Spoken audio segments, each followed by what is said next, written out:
have been sold 48 hours before the game. Vancouver, Hamilton, and Edmonton are hosts this weekend. Right here on CBC, you're going to see the British Columbia Lions and the Winnipeg Blue Bombers. And I want you to know, you'll be happy to hear that blackouts of the CFL games will never be a problem here in Windsor. Some good news today. Running back Willard Reeves, who has been out of action 3 months with a knee injury, returned to the practice field. The Bombers are in Vancouver, preparing for Saturday's West Division final against the BC Lions. Willard Reeves joined the Bombers at practice this afternoon and will play Saturday as long as his troubled knee is comfortable on the artificial turf at BC Place. And Willard Reeves can play.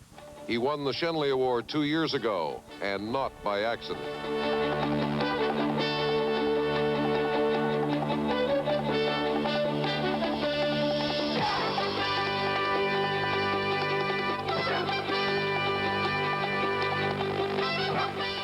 Reeves plays, and he becomes the responsibility of middle linebacker Ty Cruz, who played maybe his best game last week.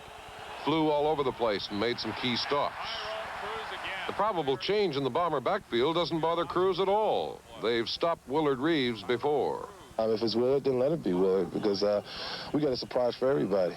It's great to see Willard back because he's a nice guy, and Willard has to line up there and run the ball, and we line up there and hit Willard, and we're going to be nice to him for a while. And then, you know, if Willard start getting a little fancy and making some big yards, then we're going to start hitting Willard a little harder, and then, but we want to make sure we hit him in a nice way where he can come back and play again. And of course, that game here on TV9 on Saturday.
At the Shenley Award finalists, the winners will be announced during Grey Cup week, and of course Grey Cup Day is November 30th out in Vancouver. BC Place in Vancouver.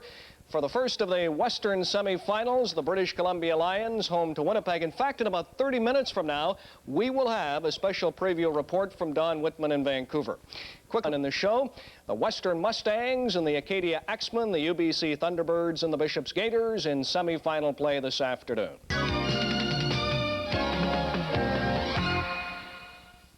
Good afternoon, everyone. Welcome back to Sports Weekend Control in Toronto. We'll return you to vying for the national title in university football today being semi-final day. I'll tell you, a couple of good games played. Out in Halifax in the Atlantic Bowl, the Western Ontario Mustangs, led by Blake Marshall over the Acadia Axemen. Western had been ranked #2 in the nation heading into this football game. Meanwhile, the Bishops Gators hosted the Thunderbirds, ranked #1 out of UBC in British Columbia. Bishops missing a 2-point convert in the final minute of play. UBC defeating Bishops by 2 points. So next Saturday, the Vanier Cup here in Toronto, the two winners, UBC and Western. On the subject of football, in just about 25 minutes from now, the CFL playoffs begin. The first game, the Winnipeg Blue Bombers meeting the British Columbia Lions for the third consecutive week. The difference is, of course, this game is sudden death. And with an update from BC Place in Vancouver, here are Ron Lancaster and Don Whitman. Well, Brian, for the third consecutive week, it's the Winnipeg Blue Bombers against the British Columbia Lions, but one important lineup change this week for the Winnipeg Blue Bombers. Ron, the Bombers are very pleased to welcome back the Sheriff, Willard Reeves. Well, I think they should be. You know, every football club has to have a power runner, and he's proven it over the years that he can get the job done inside when they need tough yards, so he's a welcome addition. Most people seem to feel there's very little to choose between these two teams, despite the fact that the Lions have won all 3 games this year. In talking to many of the players, they seem to indicate the team that makes the fewest mistakes will win.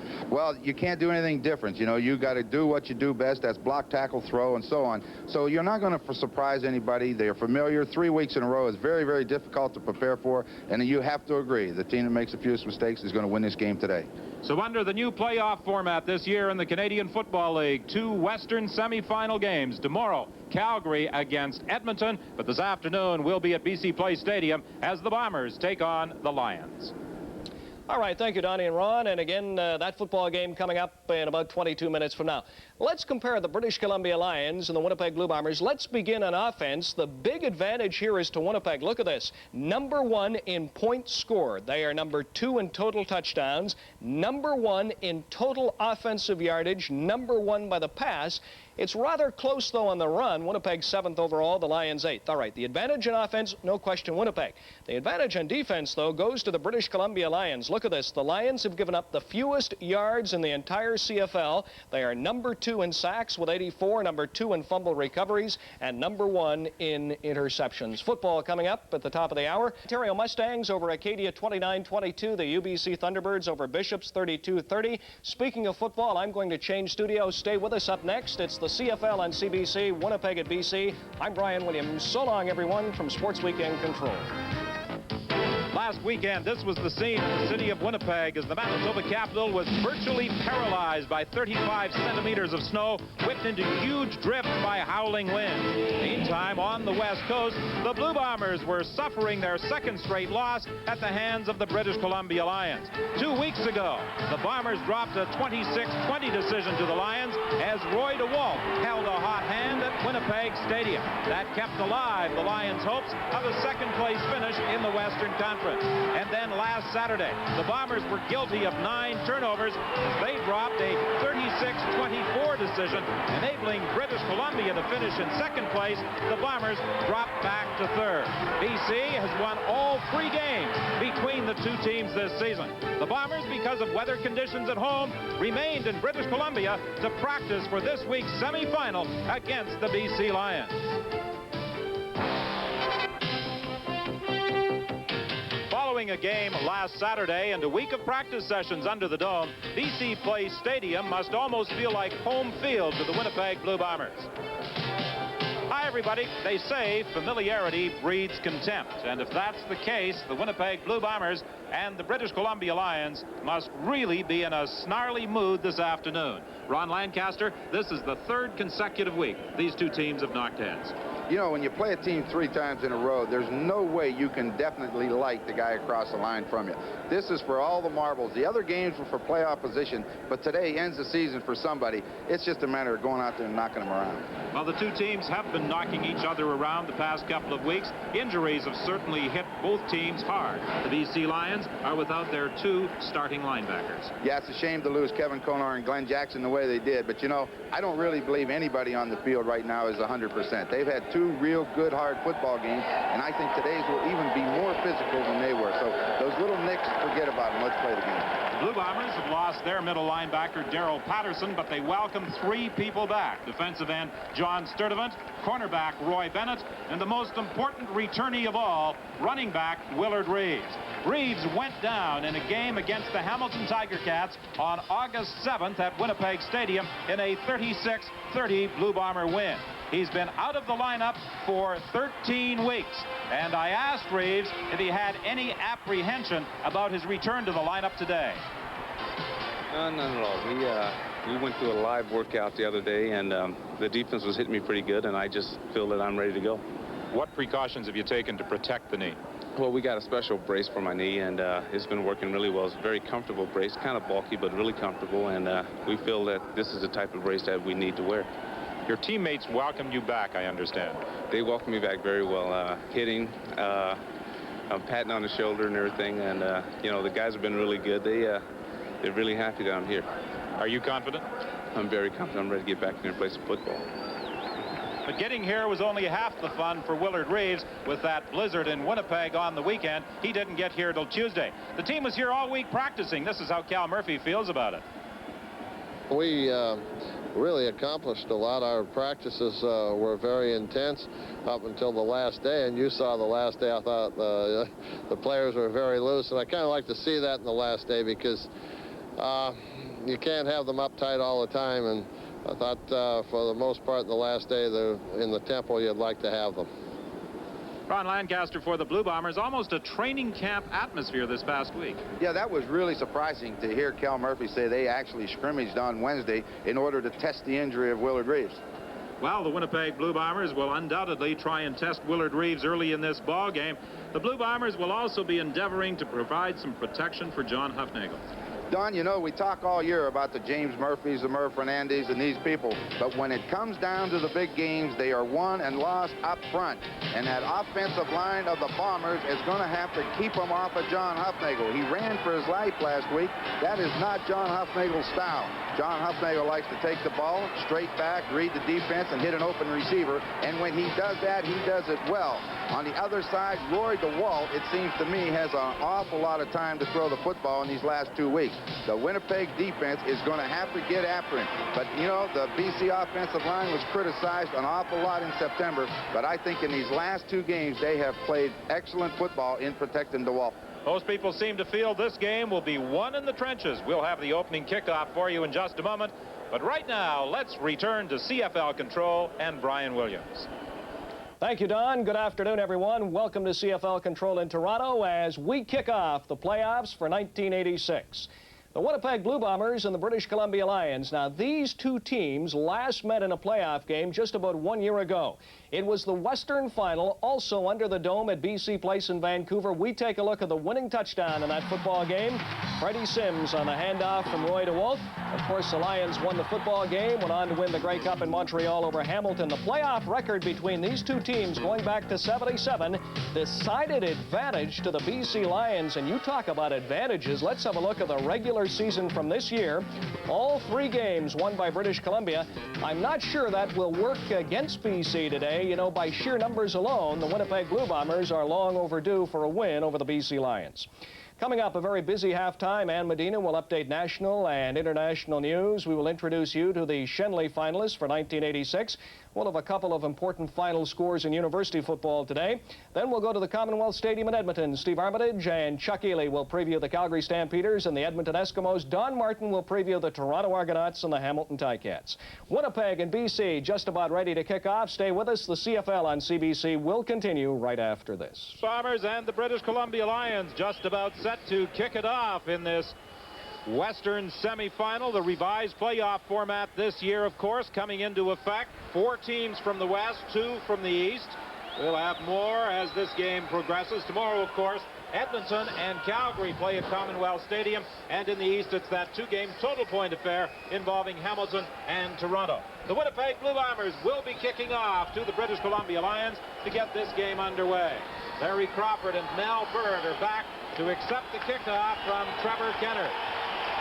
The referee this afternoon, Ross Perrier. And crowd noise could be a factor, as it is so often under the dome. The fans coming to life as Trevor Kennard puts his foot into the ball, and it's taken by Bird from the 14-yard line. Bird is tripped up at the 20. James West was the first man downfield to upset Mal Bird, and that's where they'll scrimmage at the 20. Well, we said Roy DeWalt's had an awful lot of time to throw the football, and he's going to need it today because I think this game's going to be established right off the start. It's going to be very, very physical. Excellent set of receivers. The 2 outside guys are their main threats, and that offensive line is going to get a workout, and I think it's going to be a very, very physical game, Don. The Blue Bombers feel that they might put more pressure on DeWalt today because of the return of Roy Bennett. That should enable them to blitz more. They felt they had to drop their linebackers last week and help out a little more in pass covering. DeWalt down the sidelines for Sandusky, incomplete. He was being covered by Roy Bennett. It will be 2nd and 10. Well, that man, Roy Bennett's certainly a welcome addition back to the Winnipeg Blue Bombers. Their front three, Molly Sturderman, Mikowicz. Sturderman is the guy that's had the good year. Too bad he hurt his knee for a while, but he'll help him. Tracy Mack has to play. Darrell Patterson, who's had an outstanding season, he's injured today, so Tracy Mack will step in. And we said Roy Bennett, he's the guy that they missed. They like him on the corner, may be the best cover in the league. 2nd and 10 for the Lions from the 20-yard line, operating from the shotgun. DeWalt fumbles the snap. He can't get the pass away, and Stan Mikowicz drops him for a loss.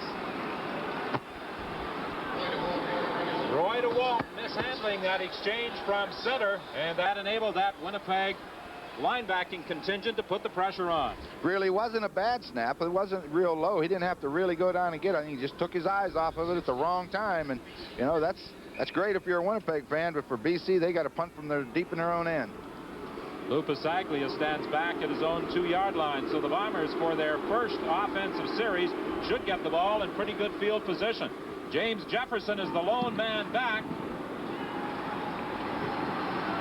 He'll take the kick. He fumbles it and manages to get the ball back at the 42-yard line. He was very fortunate there.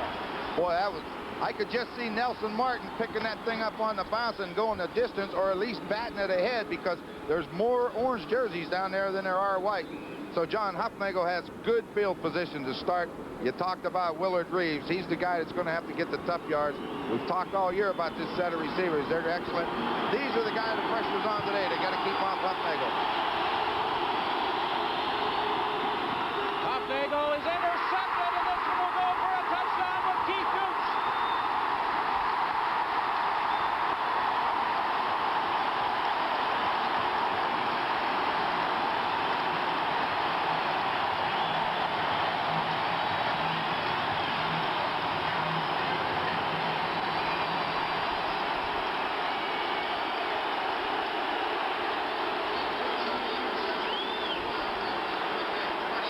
Well, this isn't a great way to start it, but it's an excellent play by Keith Gooch. Watch him step in front of that 6-7-yard out pattern to Boyd, and when a cornerback picks it off out in that area, you're not going to catch him.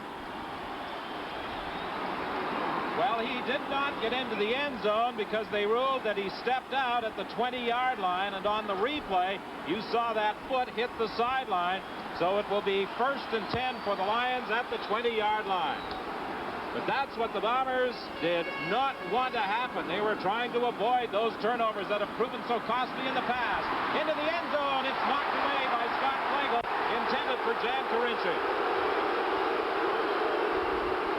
DeWalt protesting to the official that Carinci in the end zone may have been interfered with, but it looked as though Flagel had good position on him. Well, he did have good position on the receiver. He may have run into him, but what he did was smart. When the ball was almost at the receiver, he turned around and played the football. And, you know, you can't really call that. That is good defensive play. At the 20-yard line, it's 2nd and 10 for the Lions, following that interception by Keith Gooch. The ball into the end zone. Fernandez can't get it. And it will be 3rd and 10. DeWalt's going to complain again to the officials. Felt Fernandez was interfered going in with, but the ball was pretty well overthrown. I don't think he's going to catch it regardless of whether there was or wasn't any interference. I talked with Fernandez before the game, had quite a chat with him. He was talking about the injury in the 2nd game of the season. He felt that injury, as it occurred in the 2nd game of the season, really hurt him because he was just getting into the flow. Then he was out for the 60 days, got back in, and he didn't feel he really got into good form until the first game against Winnipeg on November 2nd. The field goal attempt by Pasaglia is wide and will go for a single point.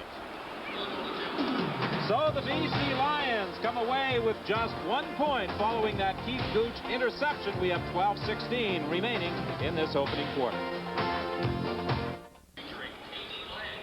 Well, John Hufnagel's first pass of the ball game intercepted by Keith Gooch. Ron Lancaster, I know as a quarterback, you like to throw deep early, try and get those defenders to back off a little. Everybody's got that adrenaline flowing right now, and Winnipeg has so much success with that down and out outside. I would like to come out early and pump it and throw it down the field 40 yards. If nobody catches it or out of bounds or anything, just to let that guy know, I'm going to throw deep on you. Don't you be crowding my receivers.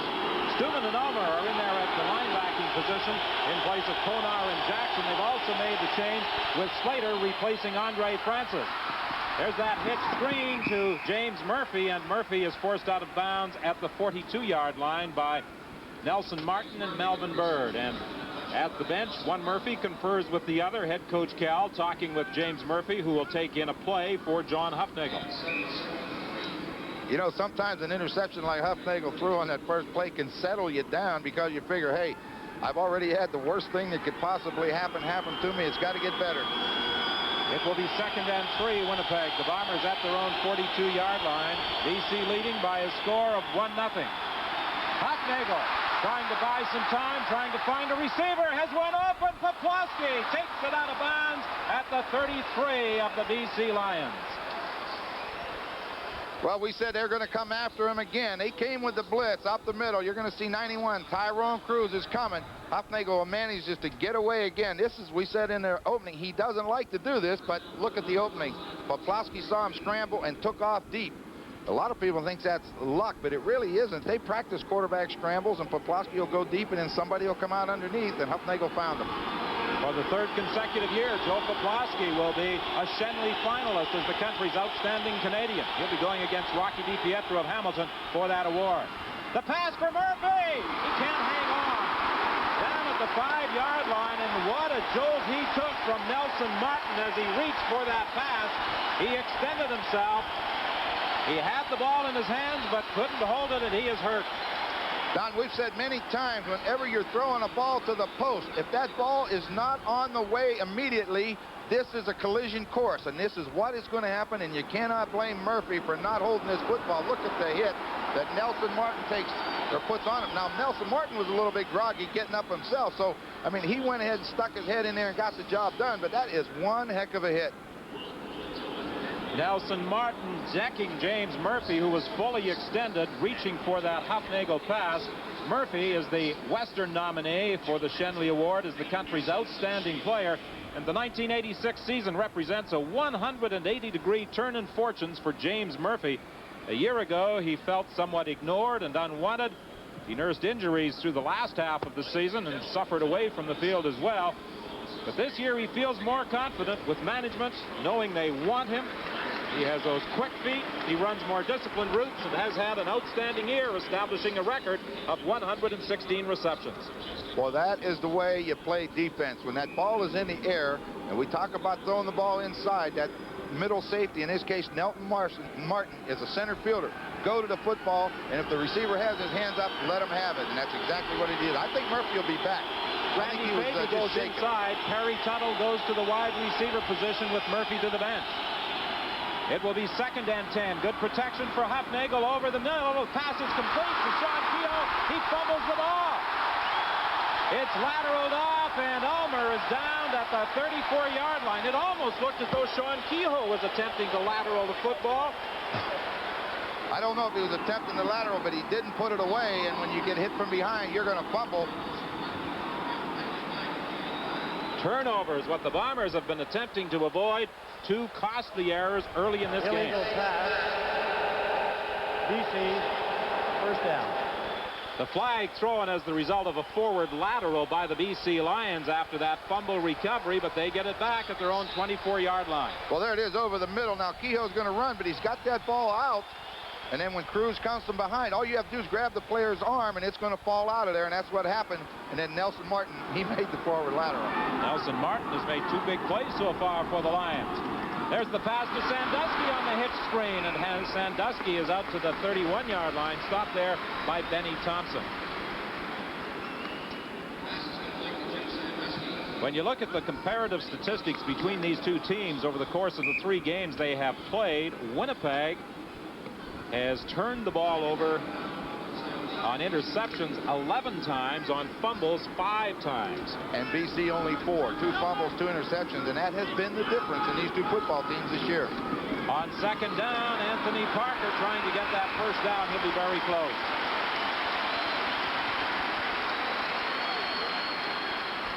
The most amazing bit of information about Anthony Parker, 6'2", 220 pounds. At Memphis in college, He long jump 25 feet and high jump 7 feet. That is hard to believe at that size, to be able to get that much weight over a 7-foot bar in high jump.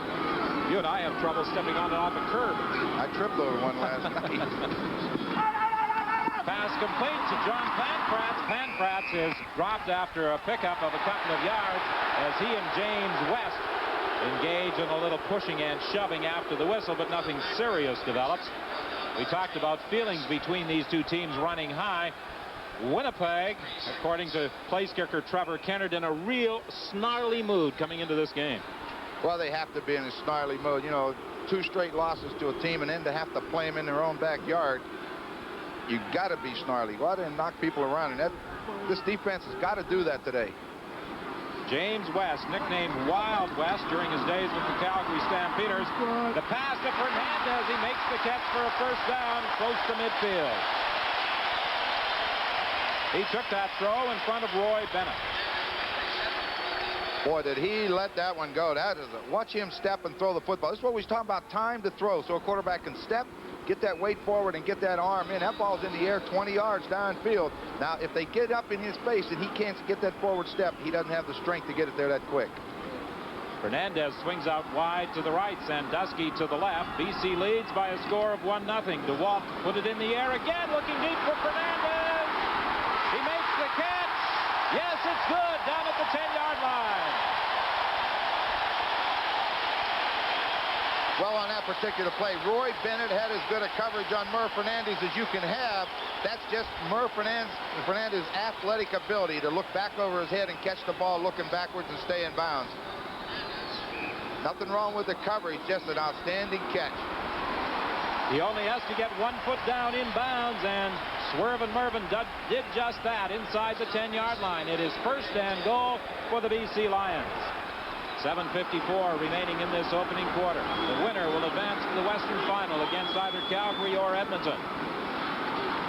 DeWalt's pass to the sidelines intended for Carinci is incomplete. Delbert Fowler was over defending against Jan Carinci. It will be second and goal from inside the 10. Yeah, they're going to get called on pass interference too. The BC Lions, that's almost like a pick play. Forward pass interference, BC number 24. They try to throw the ball to Carinci, and on the play, Fernandez comes in from the outside and tries to shield the defensive back. The referee caught him. The play that set it up, 46 yards to that man, number 24, Mervin Fernandez. There's a dedicated Lions fan. Penalty takes the ball back to the 20-yard line. DeWalt looked particularly sharp against the Bombers on November 2nd in that 26-20 triumph at Winnipeg Stadium. A game that ended in a snowstorm, but nothing to the blizzard of last weekend. Sideline pattern and bounced out of bounds as Anthony Parker. He was hit by Delbert Fowler.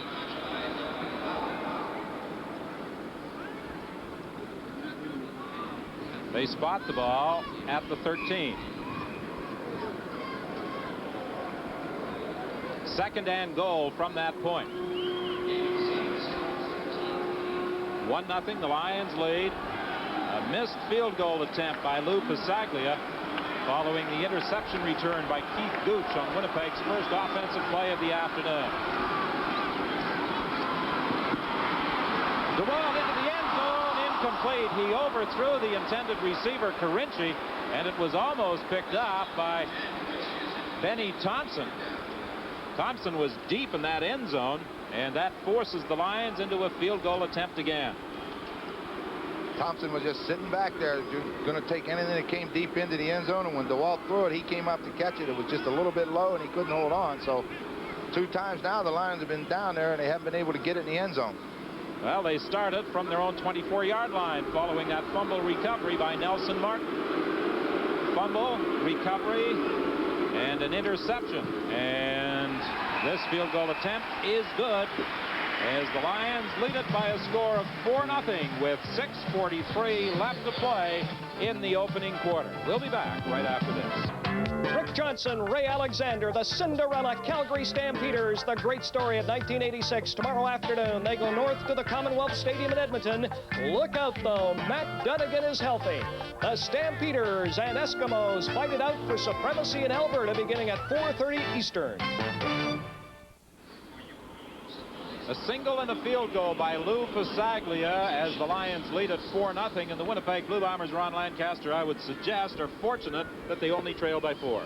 Could just easily be 14. You know, when Gooch intercepts, he could score if he doesn't step out of bounds, but then they don't get in.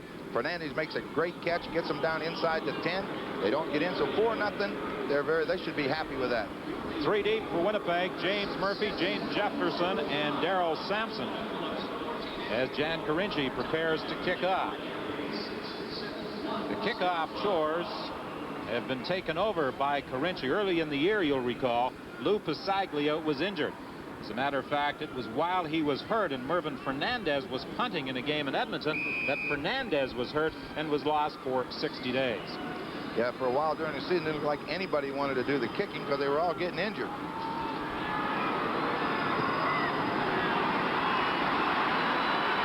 Jefferson takes it, fumbles the ball at the 10-yard line.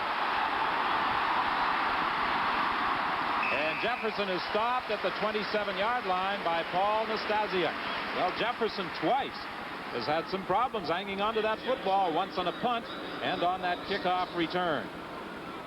John Hufnagel must be wondering if he is snake bit playing under the dome. Well, right now they've had about 4 or 5, as you say, a fumble by Keogh, 2 by Jefferson. They just got to put a march together and get things under control and get relaxed and get into the ball game. They'll be okay. 1st and 10. The fans trying to become a factor as they set up a roar as Hufnagel tries to call out signals. Throws the pass to Willard Reeves, and Reeves gets the first down before being taken out of bounds at the 42-yard line. Well, John Hufnagel, the offensive line, we said the pressure was going to be on them.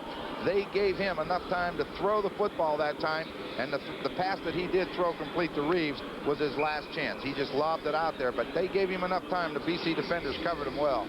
With that crowd noise, the people who have the greatest problem are the tackles. They cannot see that ball being snapped. The guards are close enough to the center that they can see the ball being snapped, and with the movement of the ball, they can start their forward progress, but the tackles don't have that luxury.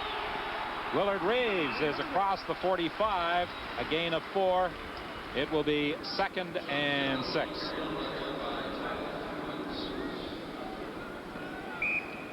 You never had the opportunity to play under the dome, but you've talked to quarterbacks on visiting teams, and it really can be a problem. Yeah, especially if you want to try to call an audible at the line of scrimmage, your receivers are in trouble. I mean, you try not to do it in this situation. Sideline pass intended for Poplawski, incomplete. He was being covered by Larry Crawford, so Winnipeg is forced into a punting situation.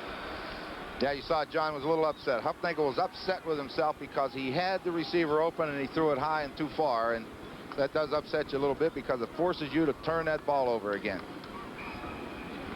Larry Crawford is the only man back for the BC Lions. Bob Cameron had a punt blocked against the Lions. A very costly block for the Winnipeg Blue Bombers in that 36-24 loss.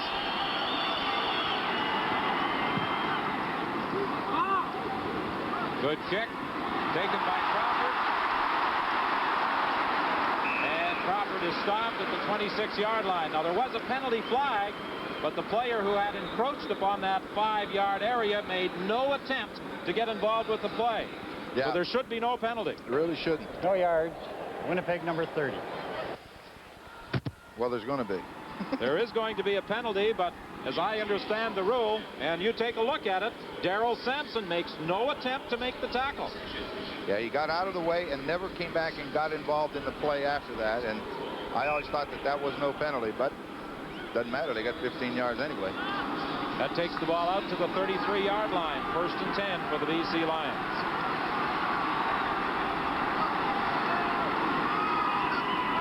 Lions lead it by a score of 4-0. The wall is decked by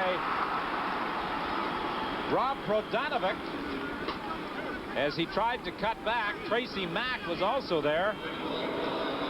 This is going to be a quick pattern. You'll see DeWalt. Now he's ready to throw. No one open. He pulls it back down. And this is, we talk about Prodanovic not being real big and strong, but he has quickness, and he put a good hit on him there. Rob Prodanovic, a rookie who played collegiate football at the University of Calgary. Because of injuries, he was thrust into a starting assignment and has done a good job. The screen to Anthony Parker. He gets a couple of good blocks, but he'll be stopped short of the first down at the 40-yard line. Benny Thompson from his defensive back position came up to make the tackle as Parker is 3 yards shy of that forward marker. Yeah, they're willing to give him that. They drop back, their linebackers back, try to take that deep one away from him. You got a lot of yards to make up even after you catch the football, and he ran well, but just came up short. Jefferson 20 and Sampson 30 are back for this third down kick by Lou Pasaglia.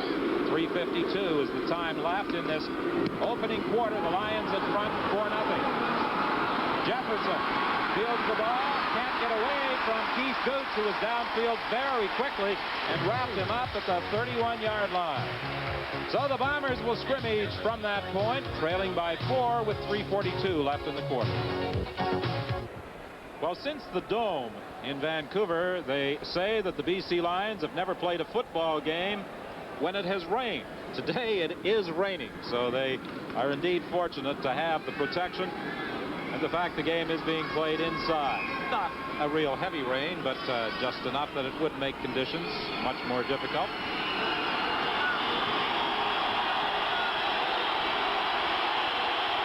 First and 10 from the 32-yard line. Got the pass away, intended for Sean Kehoe. He was hit from behind just as he threw by James Parker. Well, we talk about the BC line front four, and they only bring 4 here. You can see Parker getting around Richard Nemeth. He comes in from behind and hits Hufnagel just as he's throwing. Very fortunate they didn't call him in the grasp of the defender and call it a sack, but it's awful difficult to stop him one-on-one. Parker, the Shenley nominee from the West for the country's outstanding Defensive Player Award. Draw play, and Willard Reeves is going nowhere. He's in the grasp of James Parker, who has made 2 big plays back-to-back.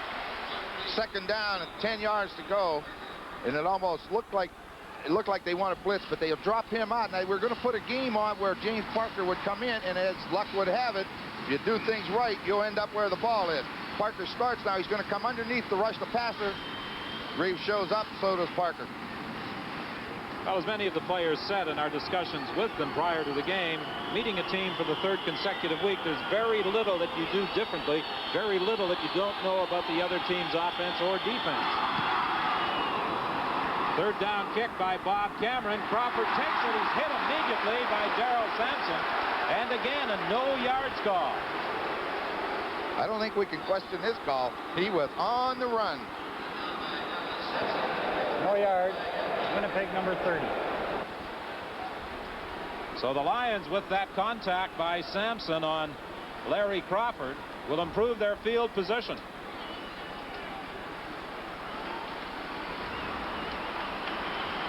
An interception, a fumble, and 2 no-yards calls now against the Blue Bombers. And with 2:36 left in this opening quarter, I think they're fortunate only to be down by 4. Well, they sure are. They need a big play from this defense. Draw play with Parker. And Anthony Parker is tripped up at the 52. A gain of about 3 yards. Make it 2nd and 7. Parker isn't as quick as Kevan Jenkins, the man he replaced, but he has more strength. He gets those tough yards for you, and he's a tremendous blocker, according to the coaching staff. Yeah, I think that was the key in that win in Winnipeg on that cold day down there when it snowed. His ability and his power to run inside. DeWalt getting the time to throw on the sidelines. Is the pass complete? Yes, they rule that Pancratz made the catch.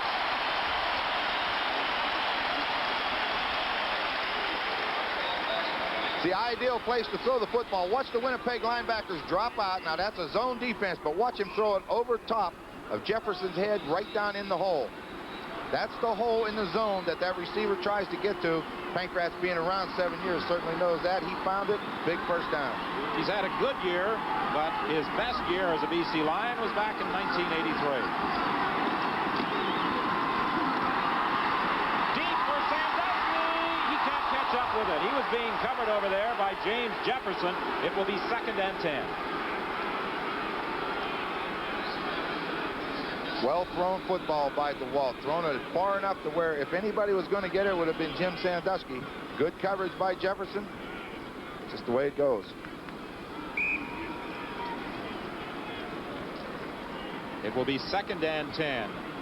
The BC Lions at the Winnipeg 36-yard line with 1:04 left in this opening quarter. The Lions leading Winnipeg by a score of 4-0. DeWalt operating from that shotgun.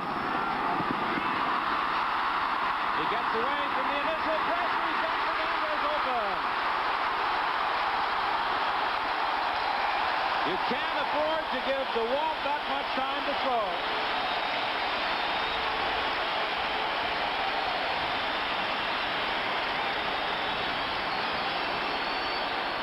What you just say, Don, is absolutely right. They had the pressure on him. Now, he's covered, but as any good receiver will do, when the quarterback gets in trouble, he'll find an open area. Roy Bennett was running in circles, but he had him covered, and if they make the tackle in the backfield, this play never occurs. Instead, big play for the Lions. 1st and 10 from the 16. Here's the reverse with Fernandez. He's got some blocking help out there. He scores.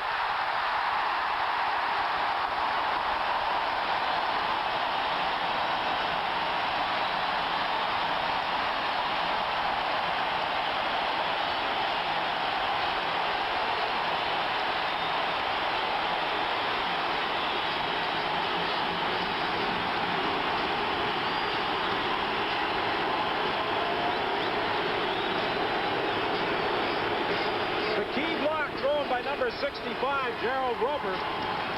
Well, you want the ball in the hands of your best football player, and in this case, who else? He's made 2 big catches for him. He may as well score the touchdown. They love to run that reverse with him. Here he comes. Little toss from DeWalt, and now he's just looking for help. Gets some good blocks inside. Sandusky tries to make the block on Jefferson, gets in his way long enough. Now he just lowers the head, gets one more step, gets into the end zone. And the injured Winnipeg player is Tyrone Jones. He was hurt on that reverse by Merv Fernandez. And they are looking at the left foot, it would appear, of Tyrone Jones. The Bombers are already without Darrell Patterson, their outstanding middle linebacker, and concern on the face of Cal Murphy. He thought his team was ready to play coming into this ball game, but very early they have committed a couple of costly turnovers. Turnovers that proved to be their undoing last week. Well, I think both coaches would admit you're ready to play in a game like this. And as when we were talking to Tyrone Cruz downstairs before the game, we asked him about playing a team 3 weeks in a row. And he says, when you're 2 teams of equal ability, as these 2 are, it's going to come down to the team that makes the mistakes. And so far, the Bombers have made the mistakes. BC hasn't capitalized on them enough, but they got the lead. 1984, Ty Jones, signed by the Blue Bombers as a free agent, was the club's outstanding defensive player in the Grey Cup triumph. He was the MVP, and last year he was the Shenley Award winner as the best defensive player in the country. There's the block that gets Tyrone Jones, number 68, John Blaine. And then it looked like he catches that foot or else the shoulder hit it. But it looked like the foot just in the artificial turf stuck. And he went over on it a little bit. Looks like he's in a little bit of pain. That was the final play of the opening quarter. The point after by Lou Pasaglia. And the BC Lions move in front by a score of 11-0. And we'll be back with the second quarter and the BC kickoff right after this message.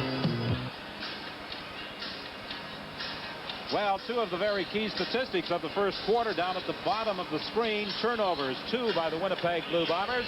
And the BC Lions have taken advantage, 150 yards in net offense, as they lead it by a score of 11-0.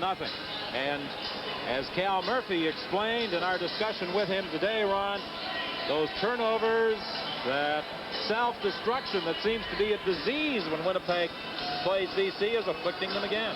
Well, that's the biggest fear a coach has, that you're going to turn that football over. Now, when you turn it over, bad things usually happen. They're very fortunate to only be down 11 points. It could have just easily been 21.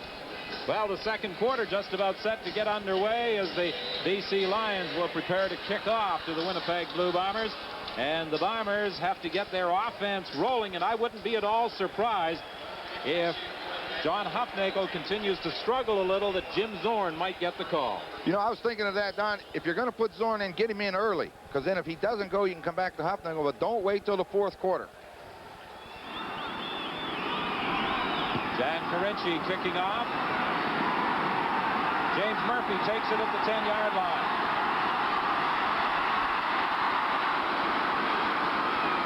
And Murphy works his way out to the 36, where he's stopped by Larry Crawford.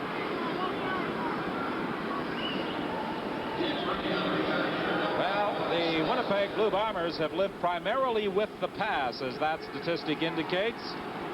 Cal Murphy, the head coach, indicated that they would go the aerial route for the most part again this afternoon, even with the return of Willard Reeves. Well, talking with him before the game, he said they don't want to get in the habit of running first down, throwing second. They are going to throw it on first down every time.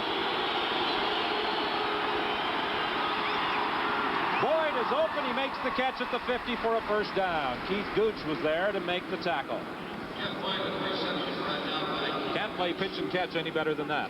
No, that's an excellent throw, because Gooch was really close to him. But Hufnagel's going to go. It's just a simple turn-in pattern by Boyd. Turn to the quarterback, get the ball there when he turns. And if he hadn't, Gooch would have knocked that one down. Good offense, good defense. Winnipeg 1st and 10. The ball at the 49-yard line. Intended for Murphy. Interference called against the BC Lions. Greg Stuman bumped James Murphy as he was attempting to come back for that throw. BC number 26. First down.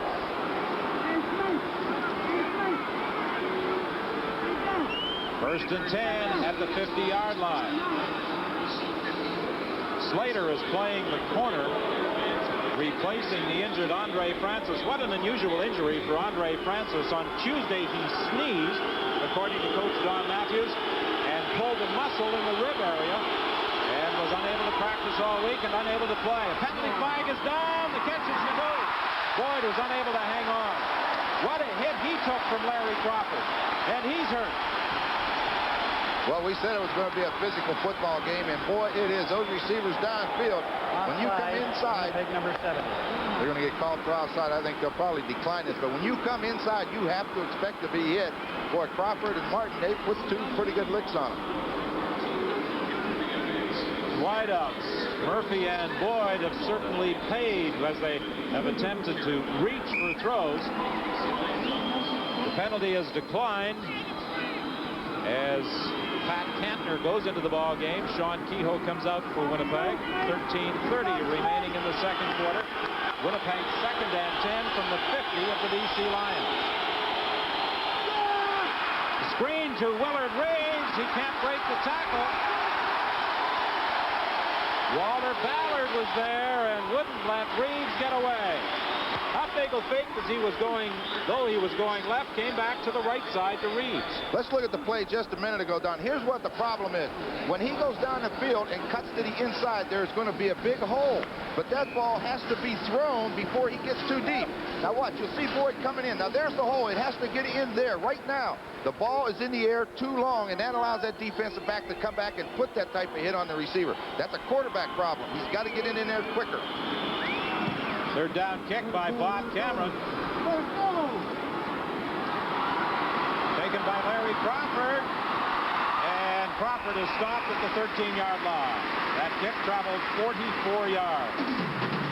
Mark Moore is downfield to make the tackle with 12:47 remaining in this first half. 11-0. The Lions lead Winnipeg. The Lions are back at their own 13-yard line. Don Matthews has to be pleased with the punishment his team has delivered so far. Two very solid hits by Larry Crawford and Nelson A little more balance in the BC attack last week. in that 36-24 win that clinched second place. Donnie being an old defensive coach, you know he loved that. He loves those hits. Ty Jones is back out there at his linebacking position for Winnipeg. Penalty flag on the play. I think it will go against the Blue Bombers as Anthony Parker is tripped up by James West. But there appeared to be some movement on the left side. And it will go against Winnipeg. Offside, Winnipeg number 72.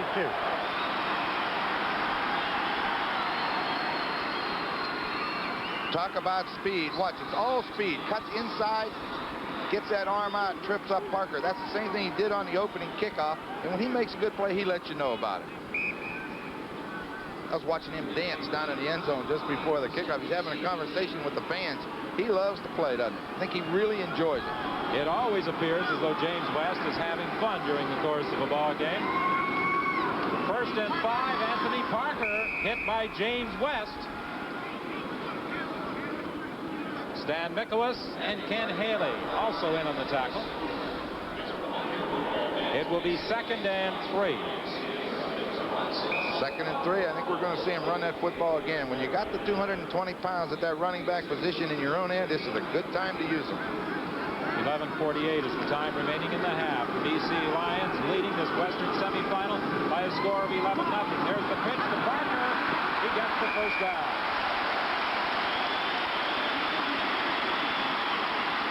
Ken Haley came up to make the tackle. Parker has been running well, and his running was most effective in that November 2nd, 26-20 win on a snow-covered Winnipeg Stadium.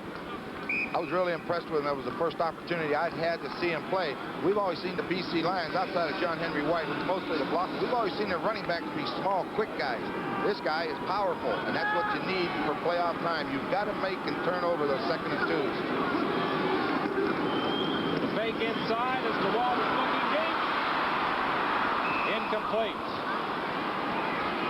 Intended for John Pankratz, who was being covered by Benny Thompson. That wasn't a wise throw by DeWalt. Benny Thompson's upset because the ball was thrown short, but for DeWalt, it was in the ground, so it's a safe throw. But, boy, that's a gamble when you put it in the air that far downfield.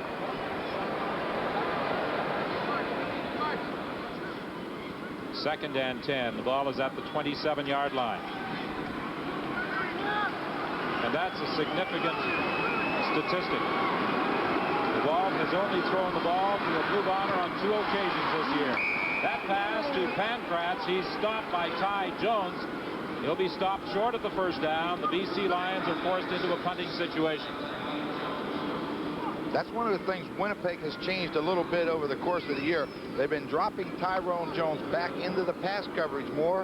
And when we asked the coaches about that earlier in the year, they said the reason for it, teams were getting onto him, always rushing him, so they had to change the look. So drop him back, let him get into the pass coverage.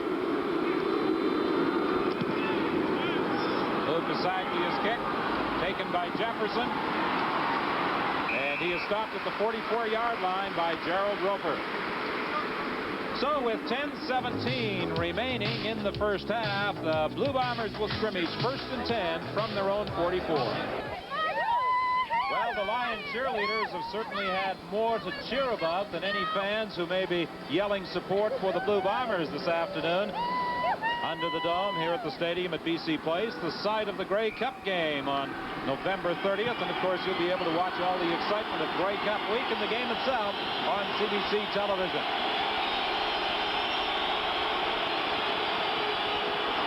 Hufnagel is forced out of there, tripped up by James Parker.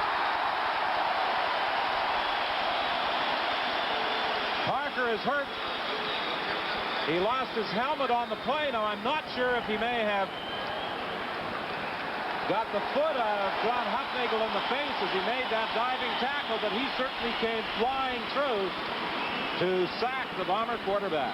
All they want to do is clear this area out and let him break out. But because of the rush of this man who contains it to the outside, when a quarterback rolls out, you have got to get containment. And watch Parker get outside the blocker. Keep him outside. If he tries to get outside you, you have to chase him down. As you see, the receiver was wide open. Hufnagel never had a chance. James Parker going off. He has to go out for one play. But it appeared as though he caught the foot of John Hufnagel in the face. From the 30-yard line, the handoff to Willard Reeves. He goes nowhere. Stopped by linebacker John Elmer. So John Hufnagel has had some problems getting that Winnipeg offense going. His very first pass attempt was intercepted. Then it appeared as though he may be moving the team. Sean Kehoe fumbled the ball. Everybody will say that wasn't a good call. You know, you got to put it up and make first down. But second down at about 21, that's a long throw. And BC would have just sat back with about 8 people back there and just give him anything short and maybe intercept it. So they're going to punt it and play defense. They were going after a block on the Bob Cameron punt. It's taken by Larry Crawford. And Crawford spins his way out to the 40-yard line. Well, we talked earlier about Sampson being downfield on a third down punt, and he was called for no yards, although he did not make contact with Larry Crawford. Well, for clarification on that rule, no yards is waived only if the ball hits the ground and bounces back toward the punting team, and the players are making an attempt to vacate the area and do not participate in the tackle. So while the ball was caught in the air by Crawford, the no yard stood. The officials were right once again. Parker up to the 48-yard line. Stopped there by Ken Haley. Well, we talk about the job that the BC line offensive line has done. And, you know, when you have a running back that can gain yards, that gives the offensive line just that much more confidence. They know if they get him a little bit of a hole, he will get 8, 9 yards, and he got 8 on that one. 6 foot, 210-pounder who played at Memphis in the United States Football League. Penalty flag. I think the Bombers were offside, and Anthony Parker gets the first down.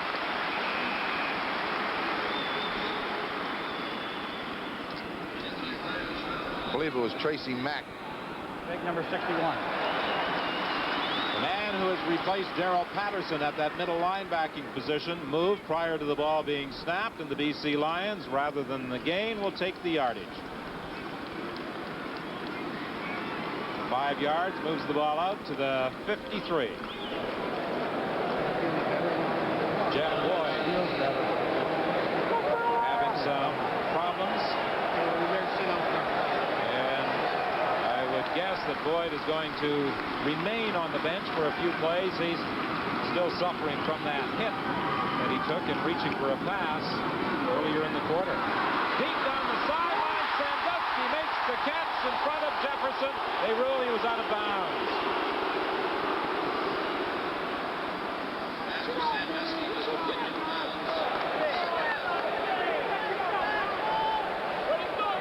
Nice throw. Sandusky pulls it down. You see where that foot lands on the line, and the referee trailing the play. He's got an ideal shot at it, makes a good call. DeWalt saw the blitz coming. Scott Plagle was up on the line of scrimmage. DeWalt went to that run-on-one, which is the ideal situation. 2nd and 10. Lions are at the 53. They run the reverse again with Fernandez, and Fernandez manages to get to the outside. He'll be close to the first down. With that great athletic ability, Mervyn Fernandez turned what almost appeared to be a loss into about a 7 or 8 yard gain. Look at him using his eyes. He sees Bennett chokes it off and forces him back inside. Now it's just speed, and the man to come over to make that tackle is Ken Haley. And the surprising thing to me is Ken Haley is the leading tackler on the Bomber team. Usually you would think a linebacker, but in this case it's a defensive back. The ball is at the Winnipeg 49. 3rd and 2.5, and the Lions are going for it. They have confidence in Parker, and he gets it. You know, Don, maybe that long jump that we were talking about earlier, did you see him take off 1 foot and just kind of dive? This is an excellent performance by him. Watch him take off. He comes up, he needs 1.5 yards. He comes off that left foot or right foot, bang. Look at that. Good form. Well, we said earlier that Parker of Memphis State was an outstanding athlete. 25-foot long jumper, a 7-foot high jumper, and he certainly put his body into the air to pick up the first down on 3rd and 3. DeWald is brought for a loss back at the 48-yard line. Really the first time that the Bombers have got to the BC quarterback this afternoon. Earlier, they made a sack, but that was more the result of a fumble. That's what we said in the opening. He's had an awful lot of time to throw, and you can't give him that much time. And 57, Sturdivant, that's the guy they wanted back in the lineup, has managed to get that arm up. Very fortunate that wasn't a fumble, but that's what they've got to do, is get the Roy DeWalt. Sturdivant missed the last 2 games against BC as the result of an injury, and the Bomber coaching staff was pleased to get him back playing that defensive end position.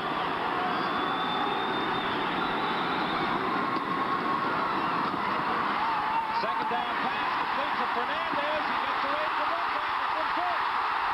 He'll score.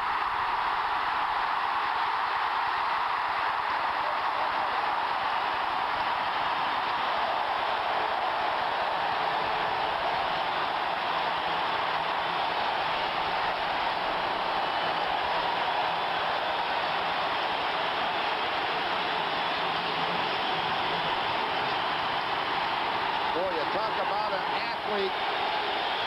This is just a remarkable play.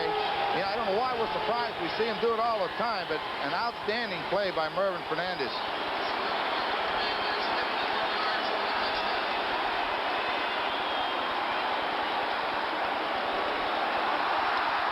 The point after by Lucas Saglia. There's a penalty flag on the play.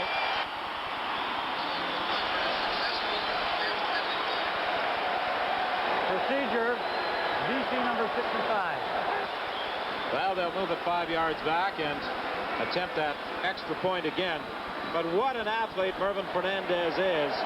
We have talked on many occasions about his tremendous athletic ability. He absolutely turned Ken Haley inside out, the only man who had a shot at him back at about the 10-yard line. He faked to his left. Haley went for it, came back to his right, and he went untouched into the end zone. And the point after by Fasaglia is good, making it an 18-0 ball game with 5:51 left in the half. Well, I think right now Mervyn Fernandez has a pretty good shot at being one of our Carling O'Keefe game stars. Well, look at that. I mean, that was a harmless pattern. It was only a 7-yard throw, but look what he does with it after he gets him. And look at poor Ken Haley. He has no idea where he went. The more you watch him, the more you have to admire his athletic ability. And what a nice person to go along with it. That's what I like even better. Well, Fernandez missed a chance to participate in last year's Grey Cup triumph by the BC Lions because of injury. He was named the country's outstanding football player and Shenley Award winner. He would dearly love to get a Grey Cup ring this year. If he continues to play that way, I think the Lions have got a shot. James Murphy has to go back to the 3-yard line to handle the kickoff. On the sidelines, he goes down at the 25-yard line. Now we're going to go back and look at that touchdown. Now, the thing that's amazing is all the receivers are over there. So watch Fernandez. He just kind of jogs off the ball and catches about a 7-yard pass. You always talk about running. Watch him. He's not in any hurry. Jog down the field, turn around, catch it. Now, this is where your athletic ability has to come in. Bennett misses him. He just cuts back. Poor Ken Haley never had a chance. John Hufnagel continuing at quarterback. Hufnagel in trouble. Mel Bird. The Winnipeg Blue Bombers are going to have to do something real quick, Don, if they're going to get back in this ball game. The BC Lions are getting stronger with every play. Parker puts on the run. Bird has Poplawski covered. Right now, he just lets him go and comes up and makes the hit. They're getting awful tough. Bird's only 160 pounds, but he doesn't hit like that. This BC defensive unit has been fired up from the opening kickoff. The Bombers with 3 receivers out to the left. They throw inside to Joe Poplawski. He gets a first down to the 40-yard line. Well, that has momentarily silenced the crowd under the dome. Tyrone Cruz, the middle linebacker, came over to make the tackle. one of 3 receivers on the Winnipeg roster this year to go over 1,000 yards. The last time that happened was in 1981, when both Edmonton and Winnipeg had 3 receivers over 1,000 yards. The hit screen to James Murphy, and Darryl Slater was reading the Winnipeg playbook. Well, you notice how you mentioned that pass to Poplawski got the crowd out of it. When Slater comes up and makes a play like that, he puts them right back in there. And Winnipeg has got to control that football and get some points in this quarter. Back at the 37-yard line. It is 2nd and 13 Winnipeg. A loss of 3 yards on that pass to James Murphy.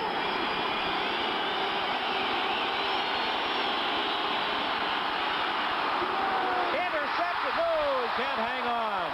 Larry Crawford had a chance.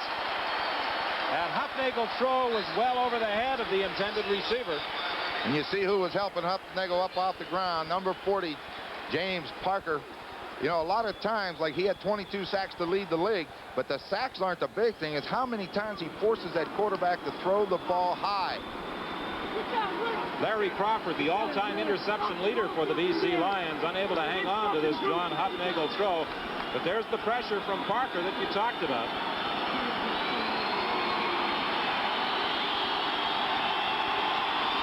Third down kick by Brian Cameron.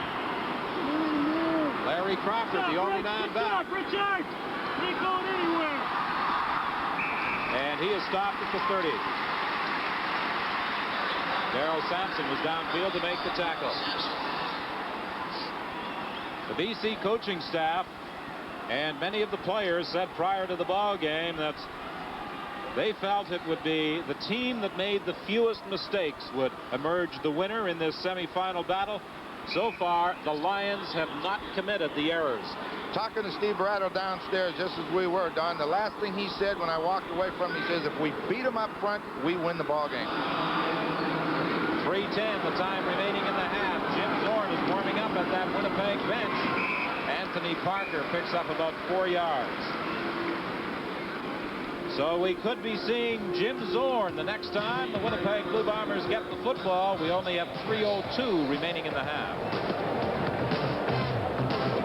Halftime, we'll bring you up to date on the latest news developments. We'll also preview the other playoff action this weekend. Calgary at Edmonton, Toronto at Hamilton. We'll take a look at the finalists for the Shenley Awards. We'll have CompuStats and highlights of the first half of this ball game that so far has been all BC. Well, they sure have dominated it. 15 minutes, 12 minutes, and Winnipeg's not in it yet. 2nd and 6. There's the handoff to Parker. Parker got away from one tackle. He'll get the first down and more. It appeared as though he was going to be trapped for a loss, and still managed to turn it into a first down. An excellent job up front by Gerald Roper. It's just like a Statue of Liberty, but watch number 65, Gerald Roper, as he comes around the corner. He's leading Parker now. He's out blocking, and he stays with this guy forever. There's the block. He's blocking on James West, and he's the one that springs him. Excellent job of blocking.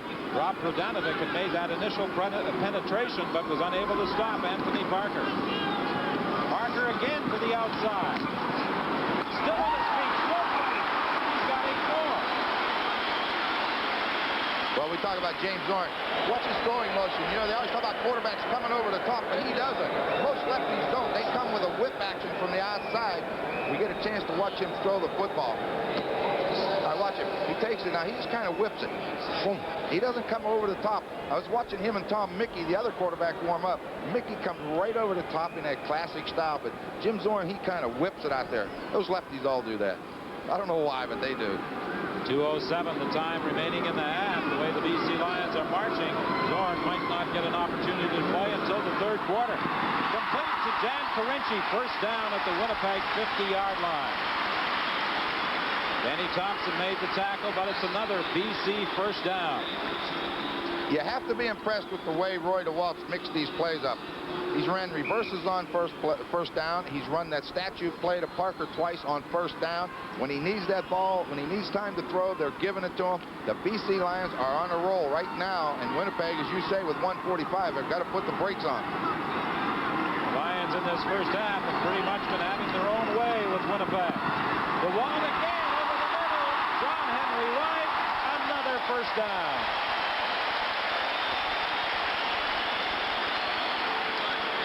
Watch John Henry White come out of the backfield, and Tracy Mack, the linebacker, has got him man-to-man. So when he swings out of here, he makes the collision, but White sneaks inside of him. Now, Tracy Mack's looking at John Henry White. Now, here he comes. You got him. He gets a good hit, but you see who fell down, and that opens it up. He makes the catch, and they're in scoring position again with 1:34 left.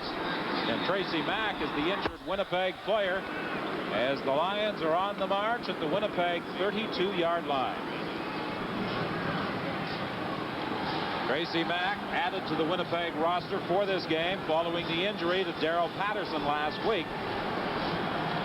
Tracy Mack had the position on John Henry White. You tell that linebacker, if that receiver wants to come upfield, you run with him. If he tries to cut back inside you, you knock him down. Well, he tried to knock him down. He lost the battle. Vernon Paul comes into the ball game as Tracy Mack, a product of Missouri who has been with Winnipeg all season, goes to the bench. He's only seen action in a couple of ball games as an injury replacement.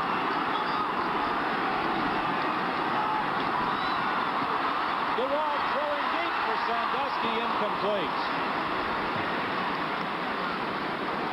Well, Stan Mickel was put a pretty good hit on DeWalt just as he was throwing, but they didn't allow Roy DeWalt to set those feet the way a quarterback has to do. Watch him. He sprints to his left. Now that pocket starts to collapse. He's looking for a place to go to. Here comes Stan Mickelwitz, and just as he lets it go, DeWalt was standing flat-footed when he threw that football. He wasn't able to step and throw like he likes to do. Ron Matthews made an interesting comment about DeWalt yesterday. He said, later in the season, it seems that DeWalt becomes faster. It seems that he loses a few pounds, becomes quicker back there, and is much more mobile. Well, we have seen evidence of that, but with people to throw to, such as John Pankratz, he really doesn't have to run with that football. Well, they don't want DeWalt to run around with that football. All they want him to do is have that quickness to avoid that rush and get rid of the football. We're going to look at it from the end zone. Just stops, sets back. Now there he comes underneath. He's got to get rid of it. He goes to Pankratz. Benny Thompson's there to make the hit. So Pasaglia is going to have the chance to increase the lead. But it almost seems as though DeWalt is moving that pocket around, too, and not giving Winnipeg any opportunity to really go after one area. Most defensive coaches will tell you that they like to play a quarterback that they know where he's going to be. Anybody that moves around a lot makes it harder to defend. Lou Pasaglia adds to the BC Lion lead with 55 seconds remaining. The field goal from 40 yards out makes it 21-0. The BC Lions totally in control of this Western semifinal. Well, Jim Zorn has gone into the ball game with 55 seconds left. For him and the Winnipeg Blue Bombers, it would be nice if he could get some points on the board in this last 55 seconds. Don't turn it over and go down anymore, but they can't sit back and play conservative. They've got to try to move the ball.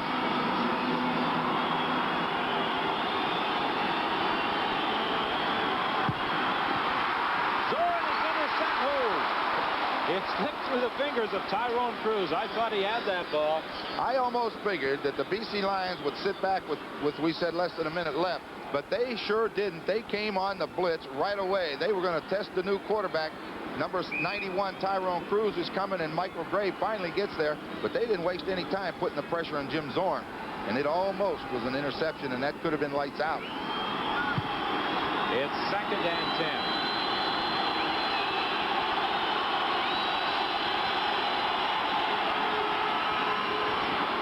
Zorn completes the pass to Poplawski. There's also a penalty flag in the play.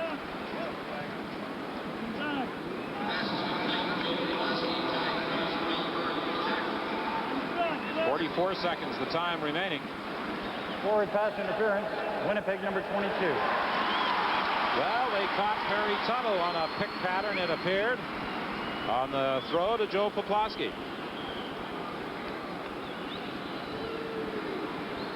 Well, there's James Parker. We talk about him as a pass rusher. He's coming back in, trying to fake. Oh, Mike Hamlock does a good job. Gets that big left arm up there and stops him cold. Every now and then he does get blocked.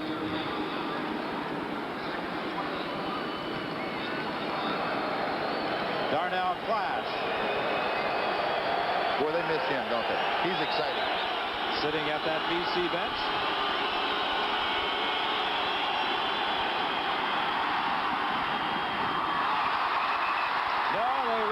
Catch by Keith Gooch, the pass intended for Jeff Boyd. He's pleading his case. It's a good trap, though. Short hop.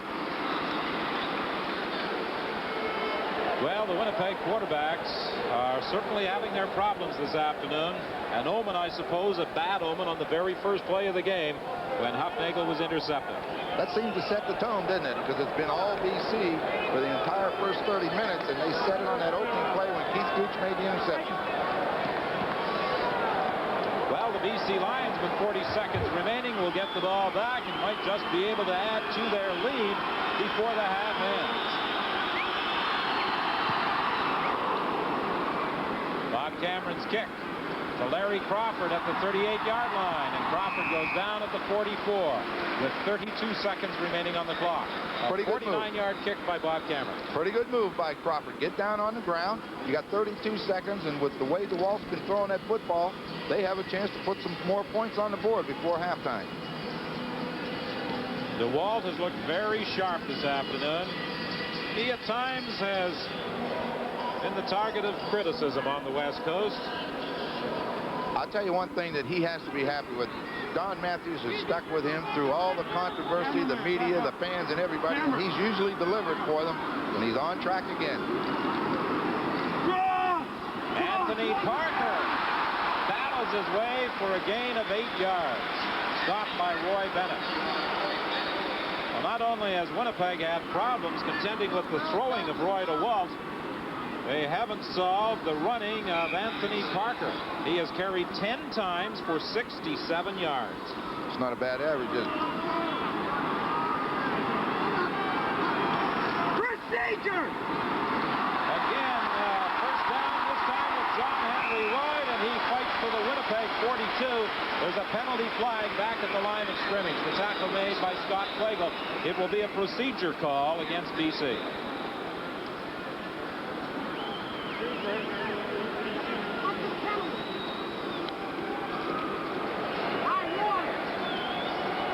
Carlton Watson, the backup quarterback, standing there observing, watching the play beside Coach Don Matthews. You'll always see that backup quarterback very close to the coach. Yeah, he should be close to him. What he does is usually they chart the plays or they're talking to somebody. They always have a clipboard in their hand, and a lot of times if Don Matthews is calling the plays, he knows what it is. He can write it down, but you want to be close to him to offer any advice you can. In most cases, it isn't much because they don't want it. But if they ask a question, you better have an answer. Procedure call takes the ball back to the BC 49-yard line with 11 seconds remaining in this first half, and the Lions leading 21-0. You know, I talked about Roy DeWalt, the fact that he has been the target of some criticism during his career with the BC Lions. Whenever he has faltered, the Boo Birds have got on his case. It almost seems as though he has to perform some magical trick, make an elephant disappear or something before the fans will be completely satisfied with his play. It's just amazing that the success that Roy DeWalt has had here with the BC Lions. And it just seems like every time we've come in here, there's always questions of why don't they play somebody else? And I don't know why they'd ask it. I'd never take him off the field. DeWalt trying to dump it off to John Henry White as he was under pressure from Rob Vodanovic. That takes the clock down to 7 seconds, and it's third down, BC. And the BC Lions send out the punting unit. Now, do you think the Lions might try something here with just 7 seconds left? I wouldn't think so. You know, I think with a 21-0 lead at the half and the opportunity to go in with that lead at halftime, I think you just take it easy. Don't do anything to let them back in the game. Move over! Saglia's kick is going to bounce out of bounds, and that will end the first half. Yeah, he must have practiced that because as that ball rolled out of bounds, the last second went off the clock, just like he knew what he was doing. So the BC Lions head for the dressing room, and they have dominated through 30 minutes, and they lead it 21-0. Now, for our halftime show, let's go to CFL Control with Brian Williams. All All right, thank you, Don Whitman. Coming up at halftime as we come back to CFL Control in Toronto, and Medina will have this announced this week here in Toronto. We'll update two big university football games played this afternoon. The Vanier Cup participants have been decided. We will preview the games that go tomorrow. Steve Armitage and Chuck Ely will report on Calgary and Edmonton, and Don Martin will take a look at a series with some great history. That's Toronto and Hamilton. Stay with us. Our halftime show is up next as the CFL on CBC continues. Television blackout in home team areas, at least in the playoffs. We'll have reports on these and other stories later on Saturday Report on most of these stations. Now, back to Brian Williams at CFL Control. All right, thank you, Ann. And again, the Saturday Report with Ann Medina coming up on most of these stations following this football game. Well, the Shenley Award finalists for this week were announced here in Toronto, and at this point, let's introduce them to you, the 86 finalists.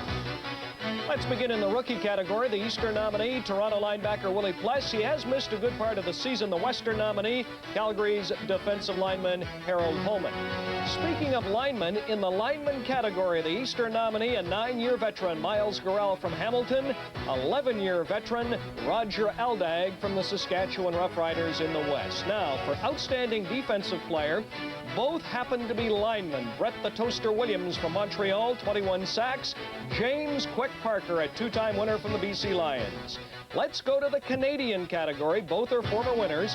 Hamilton's Rocky DiPietro, a winner of the Shenley in 1982. Joe Poplawski, a two-time Shenley winner. You're watching him in action today. And for the first time in Shenley history, two receivers are going to go head-to-head in the outstanding player category. Montreal's James Hood, an Alouette record this year, 95 receptions, and James Murphy, a league record of 116 receptions. The Shenley finalists for this season. And, of course, the Shenley Awards presented Grey Cup week in Vancouver. University football this afternoon. Let's begin on the East Coast. A couple of good football games. Western Ontario Mustangs ranked number 2 over the Acadia Axemen, 29-22. Blake Marshall, 193 yards and 24 carries. The Central Bowl played in Quebec today. I tell you, UBC ranked number 1, receiving a scare. Terry Cochran had 3 touchdowns. They beat Bishops. Bishops missing a 2-point conversion in the final minute of play. The Vanier Cup next weekend, numbers 1 and 2, UBC against Western. The Canadian Junior Championship on this afternoon. They're in the 4th quarter. That is out of Taylorfield, Regina. The Regina Rams leading the Ottawa Sooners 40-12. Stay with us. We'll preview the games tomorrow as the CFL on CBC continues. There are 2 more games scheduled tomorrow. We're going to preview them both. Toronto plays at Hamilton. Going back to that 2-game total point format that has so many great memories. Let's begin, though, with the Calgary Stampeders and the Edmonton Eskimos from a cold Commonwealth Stadium in Edmonton. Here's Steve Armitage. There are 2 key stories here in Edmonton on the eve of the semifinal game between the Eskimos and the Calgary Stampeders. One obviously involves the weather. They're calling for temperatures of around -4 for game time tomorrow with blowing snow. The field here at Commonwealth Stadium is still frozen, although they have had a tarp on it all week long. The other story involves the running back Gary Allen. We've just left the press conference. The Calgary coaches tell us that Allen with strained knee ligaments will not dress and therefore will not play in the game tomorrow. His place in the backfield will be taken by Ryan Potter. Chuck Ely, come on in and let's talk about the playing conditions here at Commonwealth Stadium. They could be a big factor. Well, definitely. I think, Steve, what you pointed out about the frozen field could be a factor, definitely. The temperature air-wise is not that bad, but they could get into problems with the wind if the wind comes up. How much will the Stampeders miss the running of Gary Allen? Well, I think it's going to change their game plan some because they're going to miss that running back ability to run through on this type of turf. Now, the problem you get into there, it changes your game plan as far as now going from a running game that you can use maybe 35%, going down to 20% and trying to pass more. If they have to rely on the passing, then they can have a problem. How effective can Rick Johnson and Mac Dunnigan as quarterbacks be in this kind of weather? Well, again, it goes back to the type of turf. Now, you mentioned the field is covered, but if you can't plant and you can't get set up enough, you have a problem in dropping back and throwing the ball. So we'll have to see as the game progresses. So that's the story here in Edmonton, the weather and the fact that Gary Allen will not be the running back for the Calgary Stampeders in this half of the Western semifinal. And now let's leave the cold West and head east, where Don Martin is standing by with the story on the Eastern final. Thanks, Steve. Both coaches would like to win this thing using pinpoint passing or breakaway running or solid defense. But if it all works out the way it did a quarter century ago, it could come down to just one kick. At least that's what the Argos' Dave Mann hoped back in 1961 on the final play of the second game, when a single point would have won it for Toronto. But Garnie Henley in the end zone turns around and kicks it back out. Again, Mann kicks it back toward the Hamilton end zone, but this time Henley runs it back all the way for a touchdown. It was wiped out by a penalty, but the Ticats were so pumped up, they went on to win the series in overtime by 28 points. 25 years later, kicking has again played a large part in the success of both the Ticats and Argos. Hank Olisic set a CFL record with over 8,000 yards punting and 22 single points.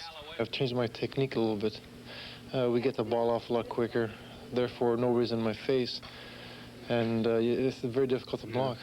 Ilisic's partner and co-MVP for the Argos, Lance Chomick, started the year with a team record 14 straight field goals and finished with 37 on the season, while learning to enjoy the pressure. You have to in order to be a kicker. You know, if you're not looking forward to that kind of situation, then you shouldn't really be around. That goes with the job, and that's something that everybody looks forward to. You have to want the ball, and you have to want to go out there and do your job. While Chomick was setting club records, Hamilton's Paul Osbaldiston was trying to set a record for clubs. He filled in for both BC and Winnipeg before winding up in Hamilton. I think the pressure has come from replacing the people that I've had to replace. Lou, Trevor, and Bernie. They've all, three of the best kickers in the league for the last 6-7 years. That's where the pressure has come from, is living up to their standards.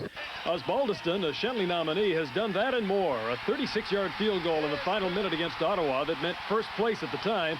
But that was easy after an even longer kick in Saskatchewan that avoided a Ticat loss. I just wanted to do my best to help out the club and build up a good reputation around the league.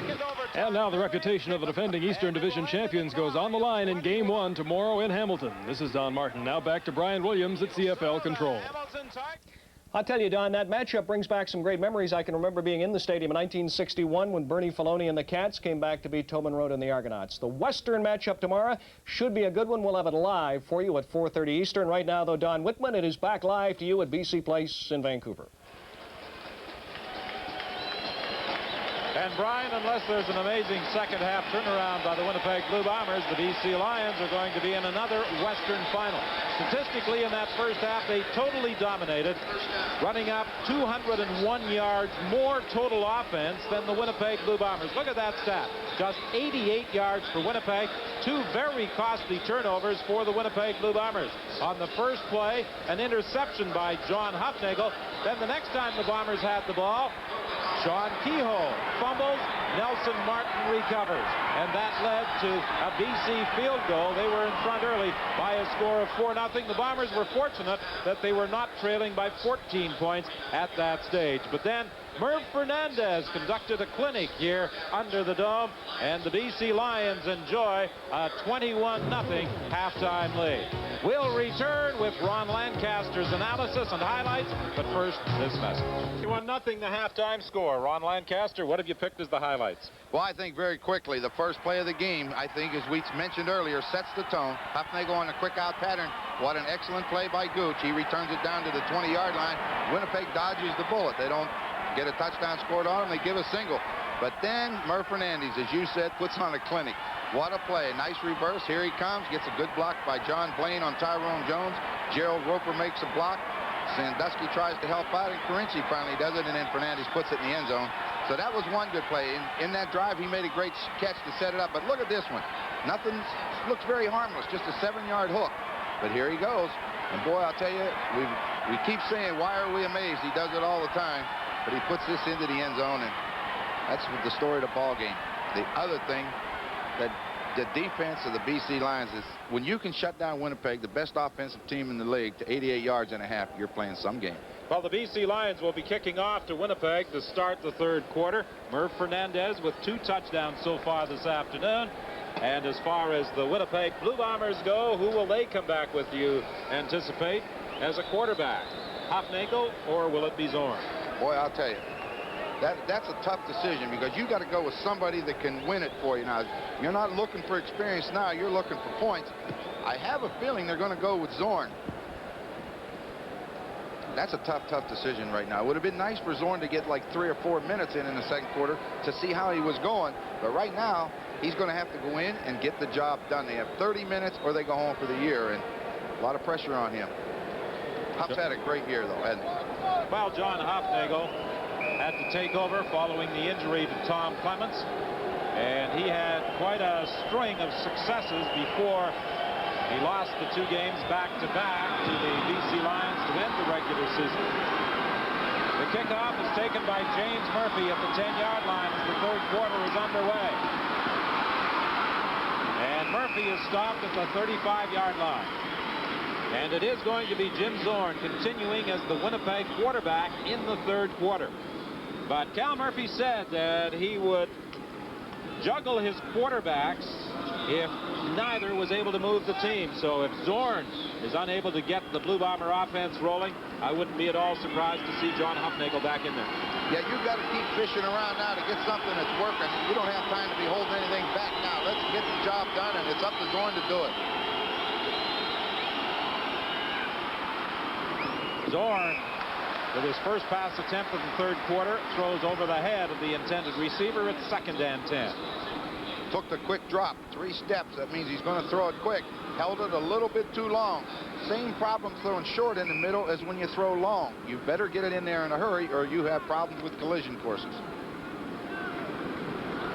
Zorn, as a free agent, acquired by the Winnipeg Blue Bombers following the injury to Tom Clements. He was sitting at his home in Seattle when Cal Murphy sent out the call, and Zorn responded. This is what Zorn does much better than Hufnagel, his scrambling ability, but he is stopped short of a 1st down by Rick Clausen.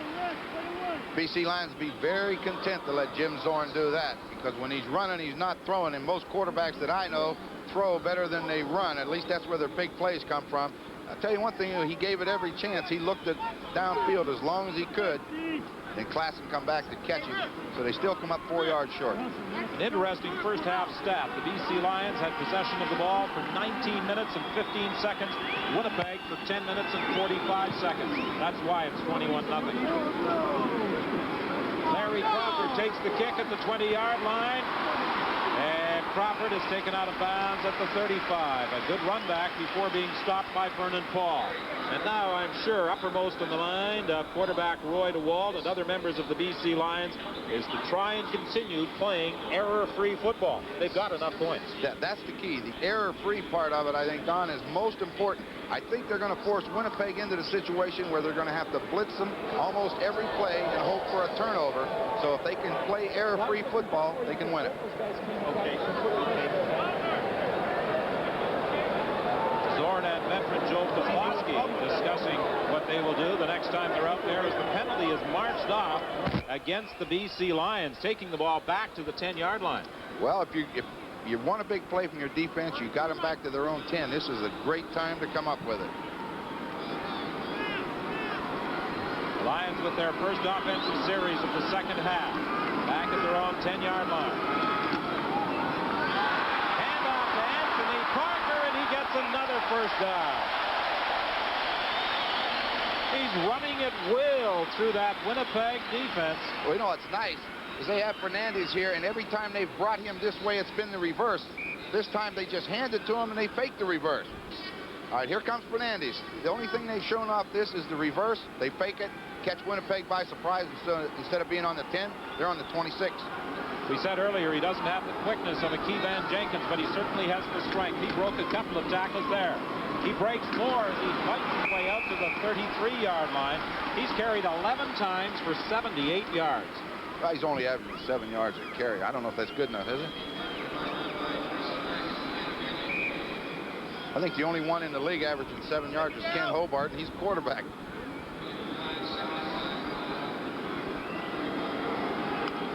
Gain of 5 at 2nd and 5.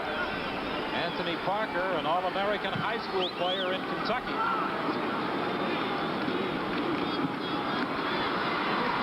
Roy DeWalt is dropped back at the 28-yard line, short of the 1st down. Delbert Fowler was the man who came through to get the BC quarterback, and they help each other up. What I noticed during that defensive set out there is Vernon Paul, 74, is playing inside linebacker. Tracy Mack has moved to Tyrone Jones's spot. Tyrone has got a footed case down on the bench. I don't think he's going to be back today. I think we've seen the last of Tyrone Jones in this ball game. As you said, he has that ice pack on his foot. He played in that second quarter despite the injury. And Tracy Mack has also been battered and bruised throughout the ball game, and he now is coming off. So the Winnipeg Blue Bombers could be hurting at that linebacking position. What's been their strength could be taken away from them today. We expected a physical game, and it is. Sagri with an excellent kick on third down. Jefferson gets away from the first tackle, but then is taken out of bounds by Stuman at the 31-yard line. That's where the Winnipeg Blue Bombers will scrimmage with 11:41 remaining in the third quarter, and Jim Zorn continues at quarterback. Tyrone Jones, the country's outstanding defensive player last year, the Winnipeg linebacker, has missed the last few series because of an injury suffered in the second quarter, as trainer Ross Hodgkinson continues to work in retaping that left foot. However, I don't know whether we'll see Tyrone Jones back in the ball game.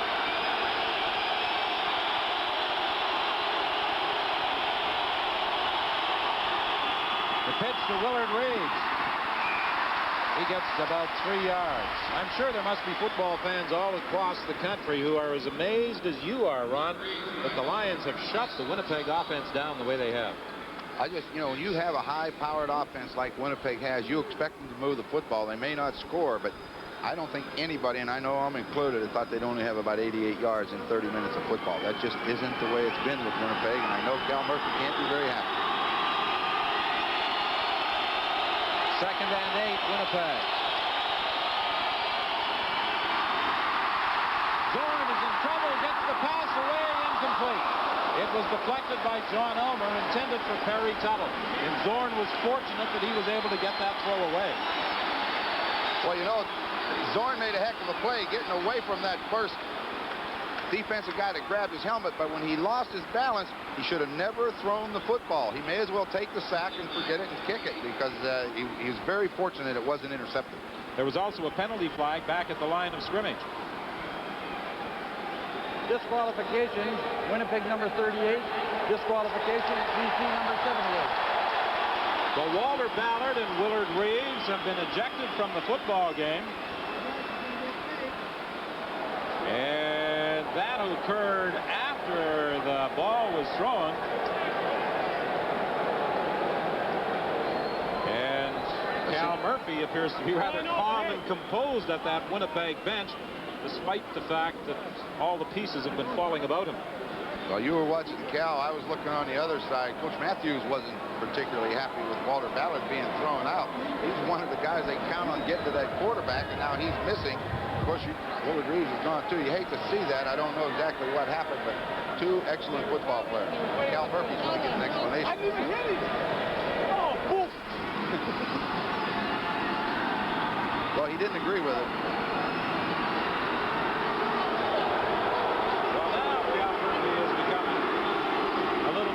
And reacting to that penalty call.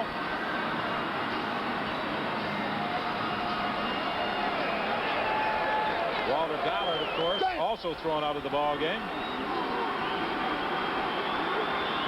Boy, he's really come into his own this year as a pass rusher. He'll really help him down the road.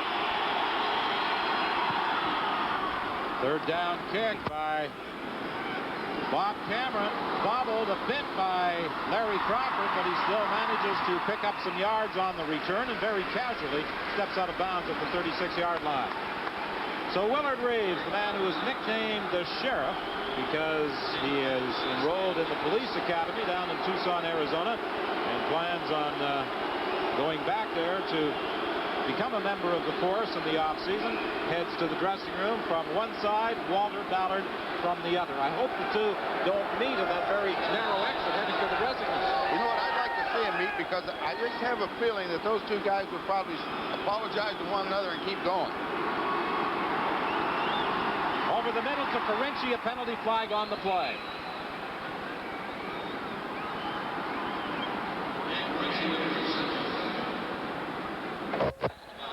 Receiver, BC number 27.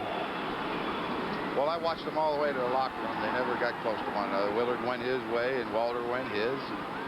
Well, you were watching Ballard and Reeves. The officials were watching Jan Carinci.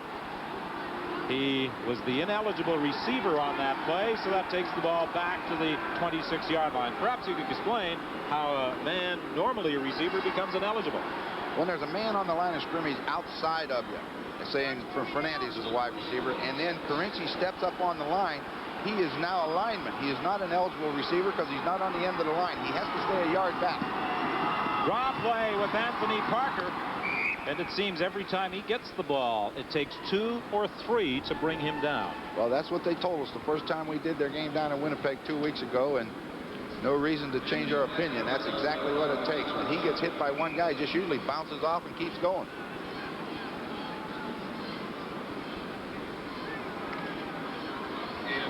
Second and 18. The ball is sitting at the BC 28-yard line. 21-0 is the score. 9:16 remaining in the third quarter. The pass is intercepted. Jefferson picks it up, looking for some blocking help, and he is stopped at the BC 37-yard line. Jan Carinci made the tackle. There's also a penalty flag on the play. And Jim Zorn with some final instructions from Coach Cal Murphy to direct the attack. Don, you talked about even earlier that Roy DeWalt is moving the pocket around. Tracy Mack come from the outside. He underthrew it. Jefferson come way back inside and got it. So they are moving DeWalt around a little bit and making it a little bit harder for those Winnipeg defenders to find him. Winnipeg suffered the 15-yard penalty. I think it was unnecessary roughness. So they still have the ball midfield. Still got 9 minutes in the third quarter. They're not out of the ball game, but they've got to get the offense going. Jefferson with the interception. The Winnipeg Blue Bombers, of course, retained possession. That roughness took place after the interception by Jefferson. It was actually on the return, so the ball is swatted back at the Winnipeg 54. That's where the Blue Bombers scrimmage 1st and 10 under the direction of Jim Zorn.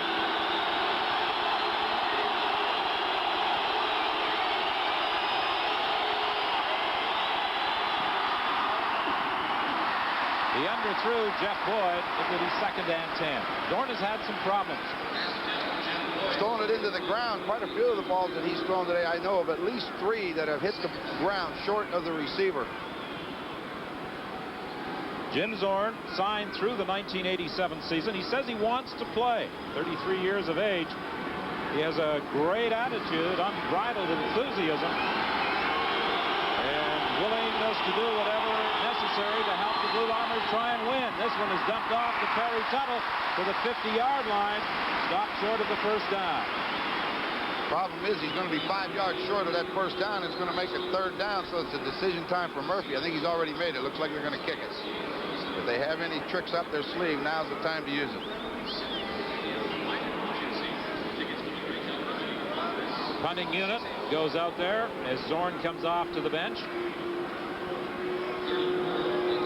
8:23 is the time left in the third quarter. 21-0 is the score. The BC Lions leading the Winnipeg Blue Bombers.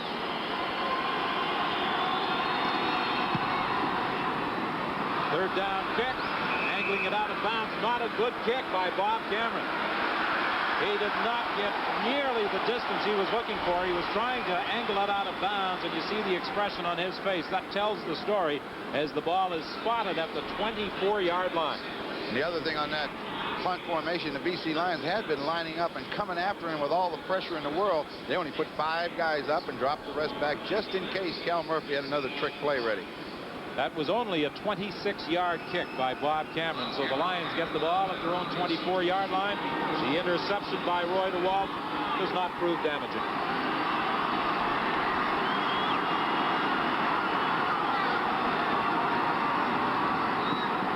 The screen to Jim Sandusky. He's tripped up at the 31. James West came across to make the tackle. It's a long way for a linebacker to go. He's lined up inside. He goes all the way to the wide receiver position to make the tackle. That's quick.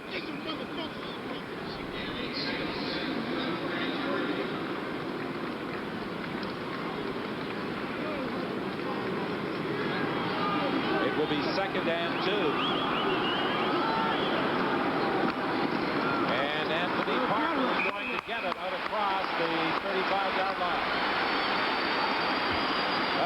Canadian Junior Football Championship was up for grabs this afternoon. And not surprisingly, the Regina Rams added another national title, 53-12 over the Ottawa Sooners. The Rams have been one of the dominant teams in junior football for about the last 20 years. Well, they're a good organization. They do a good job, and they really look forward to the national finals. I was told the other day that they had over 10,000 seats sold, and you know how cold it is on the prairie. At the 41-yard line, Vernon Paul makes the tackle on Anthony Parker. And right now, I think we're going to see a lot of Anthony Parker. I think the BC Lions will concentrate on a ground game.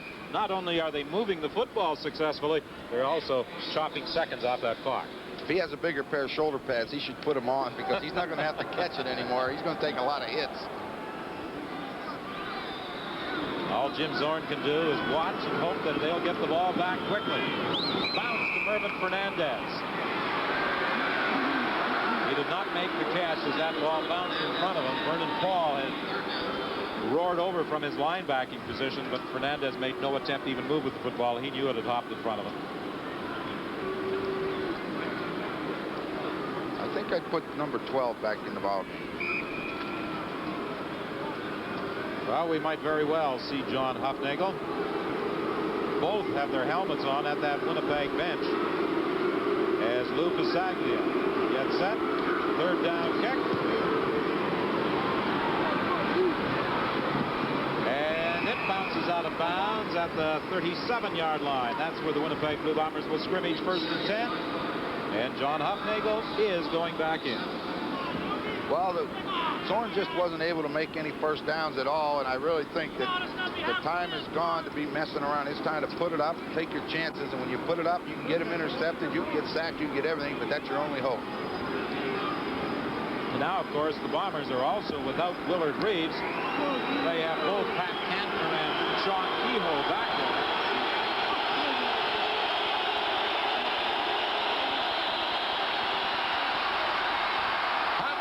Can't find a receiver, and he is down at the 39-yard line. He has been taking a beating, as a matter of fact. He even had the left shoe yanked off his foot by John Elmer. The BC Lions have changed up a little bit of everything. They're coming at John Huffnagel with a lot of different things. Again, number 40, James Parker, is going to come around to the outside, and he's going to make the play.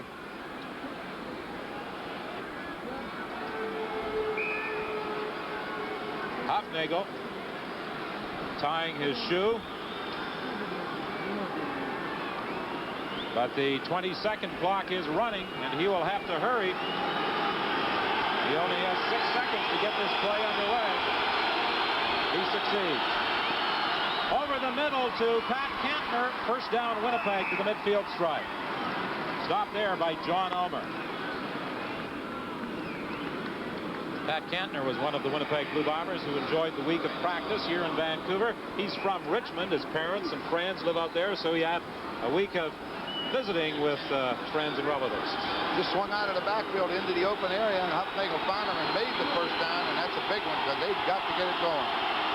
From the midfield stripe, Huffnagel rolling to his right, being chased out of bounds by Nelson Martin and James Parker. You saw Nelson Martin over on the sidelines after Parker was out of bounds, grab Huffnagel and just hold him up. I was afraid if he gives him any push at all, they're going right over the bench, and you know that's not what the game's all about. Martin grabbed him, held him up. You know, they're going to hit you as hard as they can between the white lines, but they usually will take care of you outside. A gain of just a yard. It will be 2nd and 9, Winnipeg.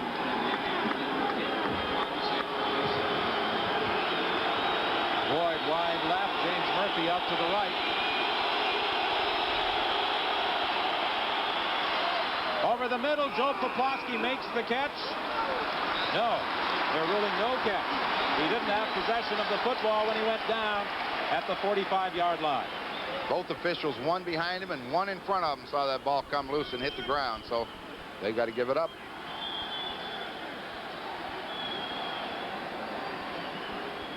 Now we'll see the pass. There's Poplawski, goes right through his hands and hits the ground. The referees are right on top of it, so it's 3rd and 9. Well, the Winnipeg Blue Bombers have prevented the BC Lions from scoring in this third quarter. But unfortunately for Winnipeg, they haven't been able to score either, and they trail by 21 points. Crawford takes the kick at the 5-yard line. He's been doing an excellent job of returning that football. He gets it out to about the 18 after that 49-yard boot by Bob Cameron with 3:22 remaining in the third quarter. All the scoring has taken place in the first half of this football game, and the BC Lions are now 18 minutes and 22 seconds away from advancing to the Western Final against either Calgary or Edmonton. Steve Armitage and Chuck Ely are in Edmonton, and they'll be bringing you that game on the CBC television network tomorrow afternoon from Commonwealth Stadium. And of course, in the East, it's a two-game total point affair between the Hamilton Tiger Cats and the Toronto Argonauts. And next Sunday afternoon, we'll have the second game of that Toronto-Hamilton battle on CBC television. DeWalt throwing deep. Incomplete, intended for Fernandez. It will be 2nd and 10. The Lions would certainly love to play in another Grey Cup game here on home turf. And it's going to be quite a week, Grey Cup week 1986. It begins with the kickoff party on Wednesday, November the 26th. Then on Thursday, there's the CFL Vancouver Board of Trade Grey Cup breakfast. On Friday, the Miss Grey Cup pageant and dance. On Saturday, it's the annual Grey Cup dinner. Rich Little will be the featured entertainer. And on Sunday, the Grey Cup game itself. And you'll see that here on CBC television. We hope you'll be joining us. Penalty flag. The pass incomplete, intended for Anthony Parker. Holding. BC number 52. Al Wilson was guilty of the holding call. I said to Al prior to the start of the ball game, well, how's the CFL's oldest player? He said, hold it, hold it. Ken Clark of Ottawa is older. And you came back and said, yeah, but you're the player. That's right. I did say that. We had to give him a shot. Ken Clark being the kicker with the Ottawa Rough Riders. I said, Al, you're the player. You're the guy that's up front. He doesn't like to be called the oldest player. So with 2:46 remaining in this third quarter, the BC Lions are in a punting situation. The ball bounces short to Lou Fasaglia. He still gets a good kick away. Fumbled by Jefferson. Did he get it back? Yes, he did. James Jefferson has really had his problems today, hanging onto that football on both punt return attempts and on kickoffs. James Jefferson. That's been about the story of their offense, too. So, I mean, he's had trouble getting them the ball, and they've had trouble keeping it.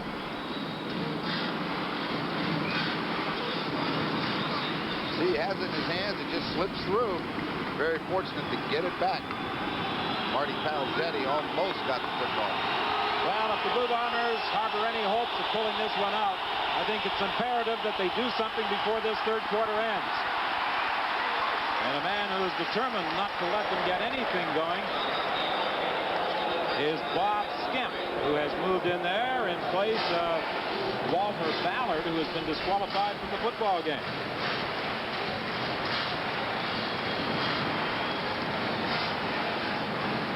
Roy DeWalt with 221 passing yards, even though John Huffnagel has a better percentage this afternoon. He has not been able to accumulate the yardage of his BC counterpart. Penalty flags fly. There was movement at the line of scrimmage. The pass complete to James Burkle. He fumbles the ball. BC has recovered. All right, rains it pours.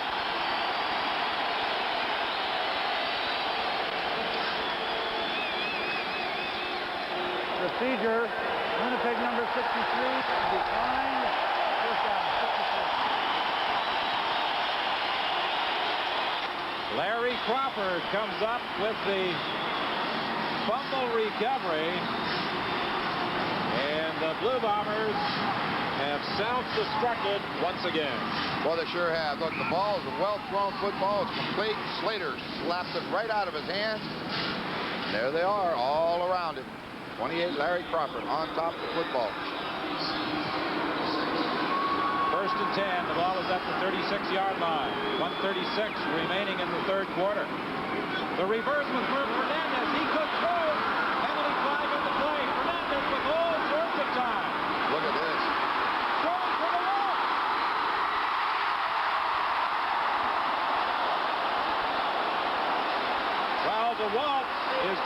interesting, but it would have been brought back anyway.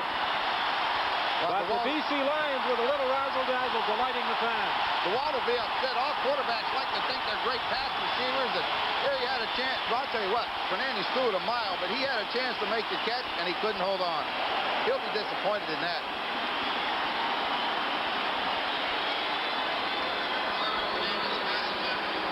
Well, on many occasions, we have looked for the unexpected from the Winnipeg Blue Bombers. It's the BC Lions who have been dipping into their bag of tricks in this Western semifinal. A couple of reverses, a couple of Statue of Liberties, and then Fernandez throwing a pass. So they've mixed it up, and they've given them everything.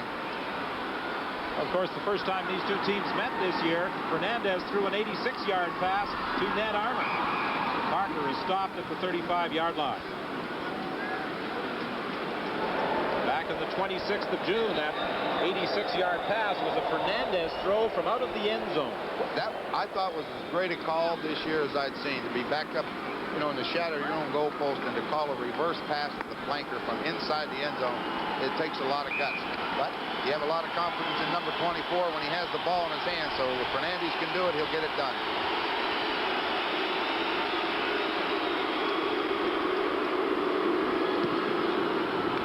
His third down kick.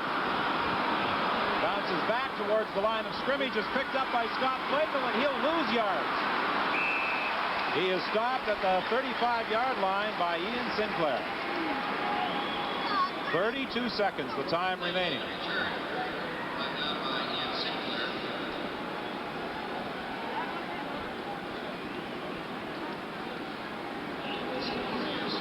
Some discussion involving Scott Flagel and the officials. Flagel undoubtedly feeling that there should have been a no yards call, but further to that ruling on no yards, which we advised you of earlier, he grabbed the ball and number 42, Marty Palizzetti, gets out of the play. He does not get involved. And the ball hit the ground. That was the key. Boyd can't hang on. Keith Gooch decks in. Gooch has had an outstanding game at the corner. Boy, he's challenging those receivers, and that's what it takes to play that position. It's the toughest position on that side of the ball to play. It's one-on-one, you with a guy with a lot of speed and ability, and you have to have the confidence to stick right with him, and he has been close to the receivers all day, and he had that key interception to open the game. John Hufnagel operating really without his number one running back. Willard Reeves ejected from the ball game. He has Pat Kantner and Sean Kehoe in those running back positions. Over the middle, complete to Poplawski. He fumbles. Loose football. Winnipeg has got it. Richard Nemeth still on his feet inside the 40-yard line, and Hufnagel is hurt. He took a heck of a hit. He really took a hit. He was decked by Rick Clausen just as he threw the football. The Winnipeg Blue Bombers get a first down on the final play of the third quarter. You know, when you talk about pressure on a quarterback, watch him. He'll throw the football, but watch the hit. Rick Clausen hit him, knocked him right over the top of the other linebacker, and down he goes. Now the ball goes loose. Richard Nemeth may want to play fullback after this. It's a heck of a play by him to catch it on the bounce, and now watch him run. The quarterbacks, a lot of times after they throw the football are hit, and they spend that next couple seconds on the ground, but he took a heck of a hit from Clausen. Watch, he comes from up high. This is what you like. Hit him up high. Get the arms around the arm. Stuman was the linebacker. Was almost blocked into him. That's the reason Stuman came in at Hufnagel's feet. Hufnagel was able to get up and walk off to that Winnipeg bench. But Jim Zorn is going to move in there for at least one play. Check with Hufnagel, see if he knows where he's at. He has taken a pounding this afternoon. I've never seen this BC defensive unit as fired up as they are today. Well, they're tough. You know, they say defense wins championships, and if that's the case, then they got a shot. First and 10 from the 39-yard line. Zorn for Tuttle. It's deflected, incomplete. And Tuttle is very slow in getting to his feet. Well, they just they have mixed everything up defensively today. This is Nelson Martin, the safety man. Now, a lot of times he'll come up and drop, but not this time. Right up the middle. He's looking right down the face of Jim Zorn as he throws this football. He looks for a hole, finds it, and here he comes. Tyron Cruz got back and did a good job. 2nd and 10, Winnipeg. Hufnagel is back in there. Hufnagel to the sidelines. James Murphy makes the catch. He goes out of bounds with a Winnipeg first down in front of Darryl Slater. And there's also a penalty flag on the play. Major foul, face mask, BC number 4. First. He grabbed Perry Tuttle's face mask, I believe, as he went by Nelson Martin.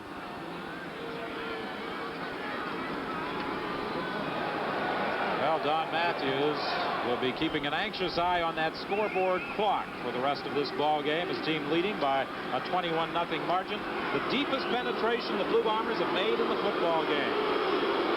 You know, you can score 3 touchdowns in 15 minutes, so it's not out of reach, but I think to be realistic about it, they need the first one right now. They've got to get that 0 off the board.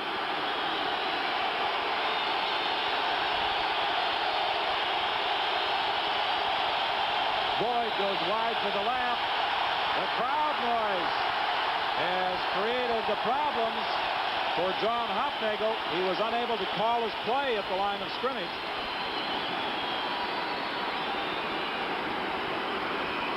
They refer to the fans under the dome as being the 13th man, and they can definitely cause problems. Into the end zone. Touchdown, Perry Tuttle. 14:11 is the time remaining. And as you said, Ron, the Winnipeg Blue Bombers could get back in this ball game. They needed to put something on the board on this drive. Just a quick sprint. You see Tuttle got an inside release, which means he's going to run a straight line now. If you get inside that defensive back, you just run. Nobody behind him. Tuttle makes the catch for the touchdown. So if they make this, Kennard can put this through. We got ourselves a game. Kennard with the point after. It's now 21-7. Perry Tuttle, the piano man, as he is nicknamed, with the major for Winnipeg, and we'll be back with the Blue Bomber kickoff after this. Just a quick sprint to the left. Tuttle just gets inside his defender and runs as far as he can and as fast as he can. Hufnagel leads him, and it's 7 points. The 9th touchdown of the year for Perry Tuttle, a former All-American at Clemson. Arriving in Winnipeg this year to pass his spare time, he took piano lessons and apparently is quite proficient at tinkling the old ivories.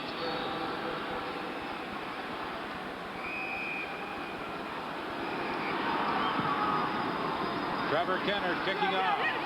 Crawford takes it at the 18-yard line. And he works his way out to the 35. Well, the Bombers now need the big play from the defense. They would love to get a turnover right now while they've got a little bit of momentum going, maybe get that next touchdown, and then anything can happen.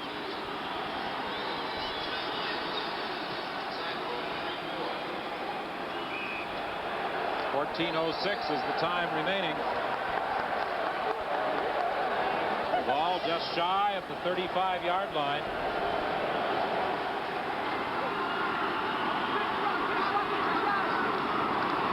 Hand on to Parker, but James West is there to straighten him up. And there's another injured player. Vernon Paul is down. He was hurt. It's almost like James West was in the backfield that time. Boy, Vernon Paul's having a lot of problems. Paul in a great deal of pain as trainer Ross Hodgkinson goes out there. James West was into that backfield so quickly, making the tackle on Anthony Parker.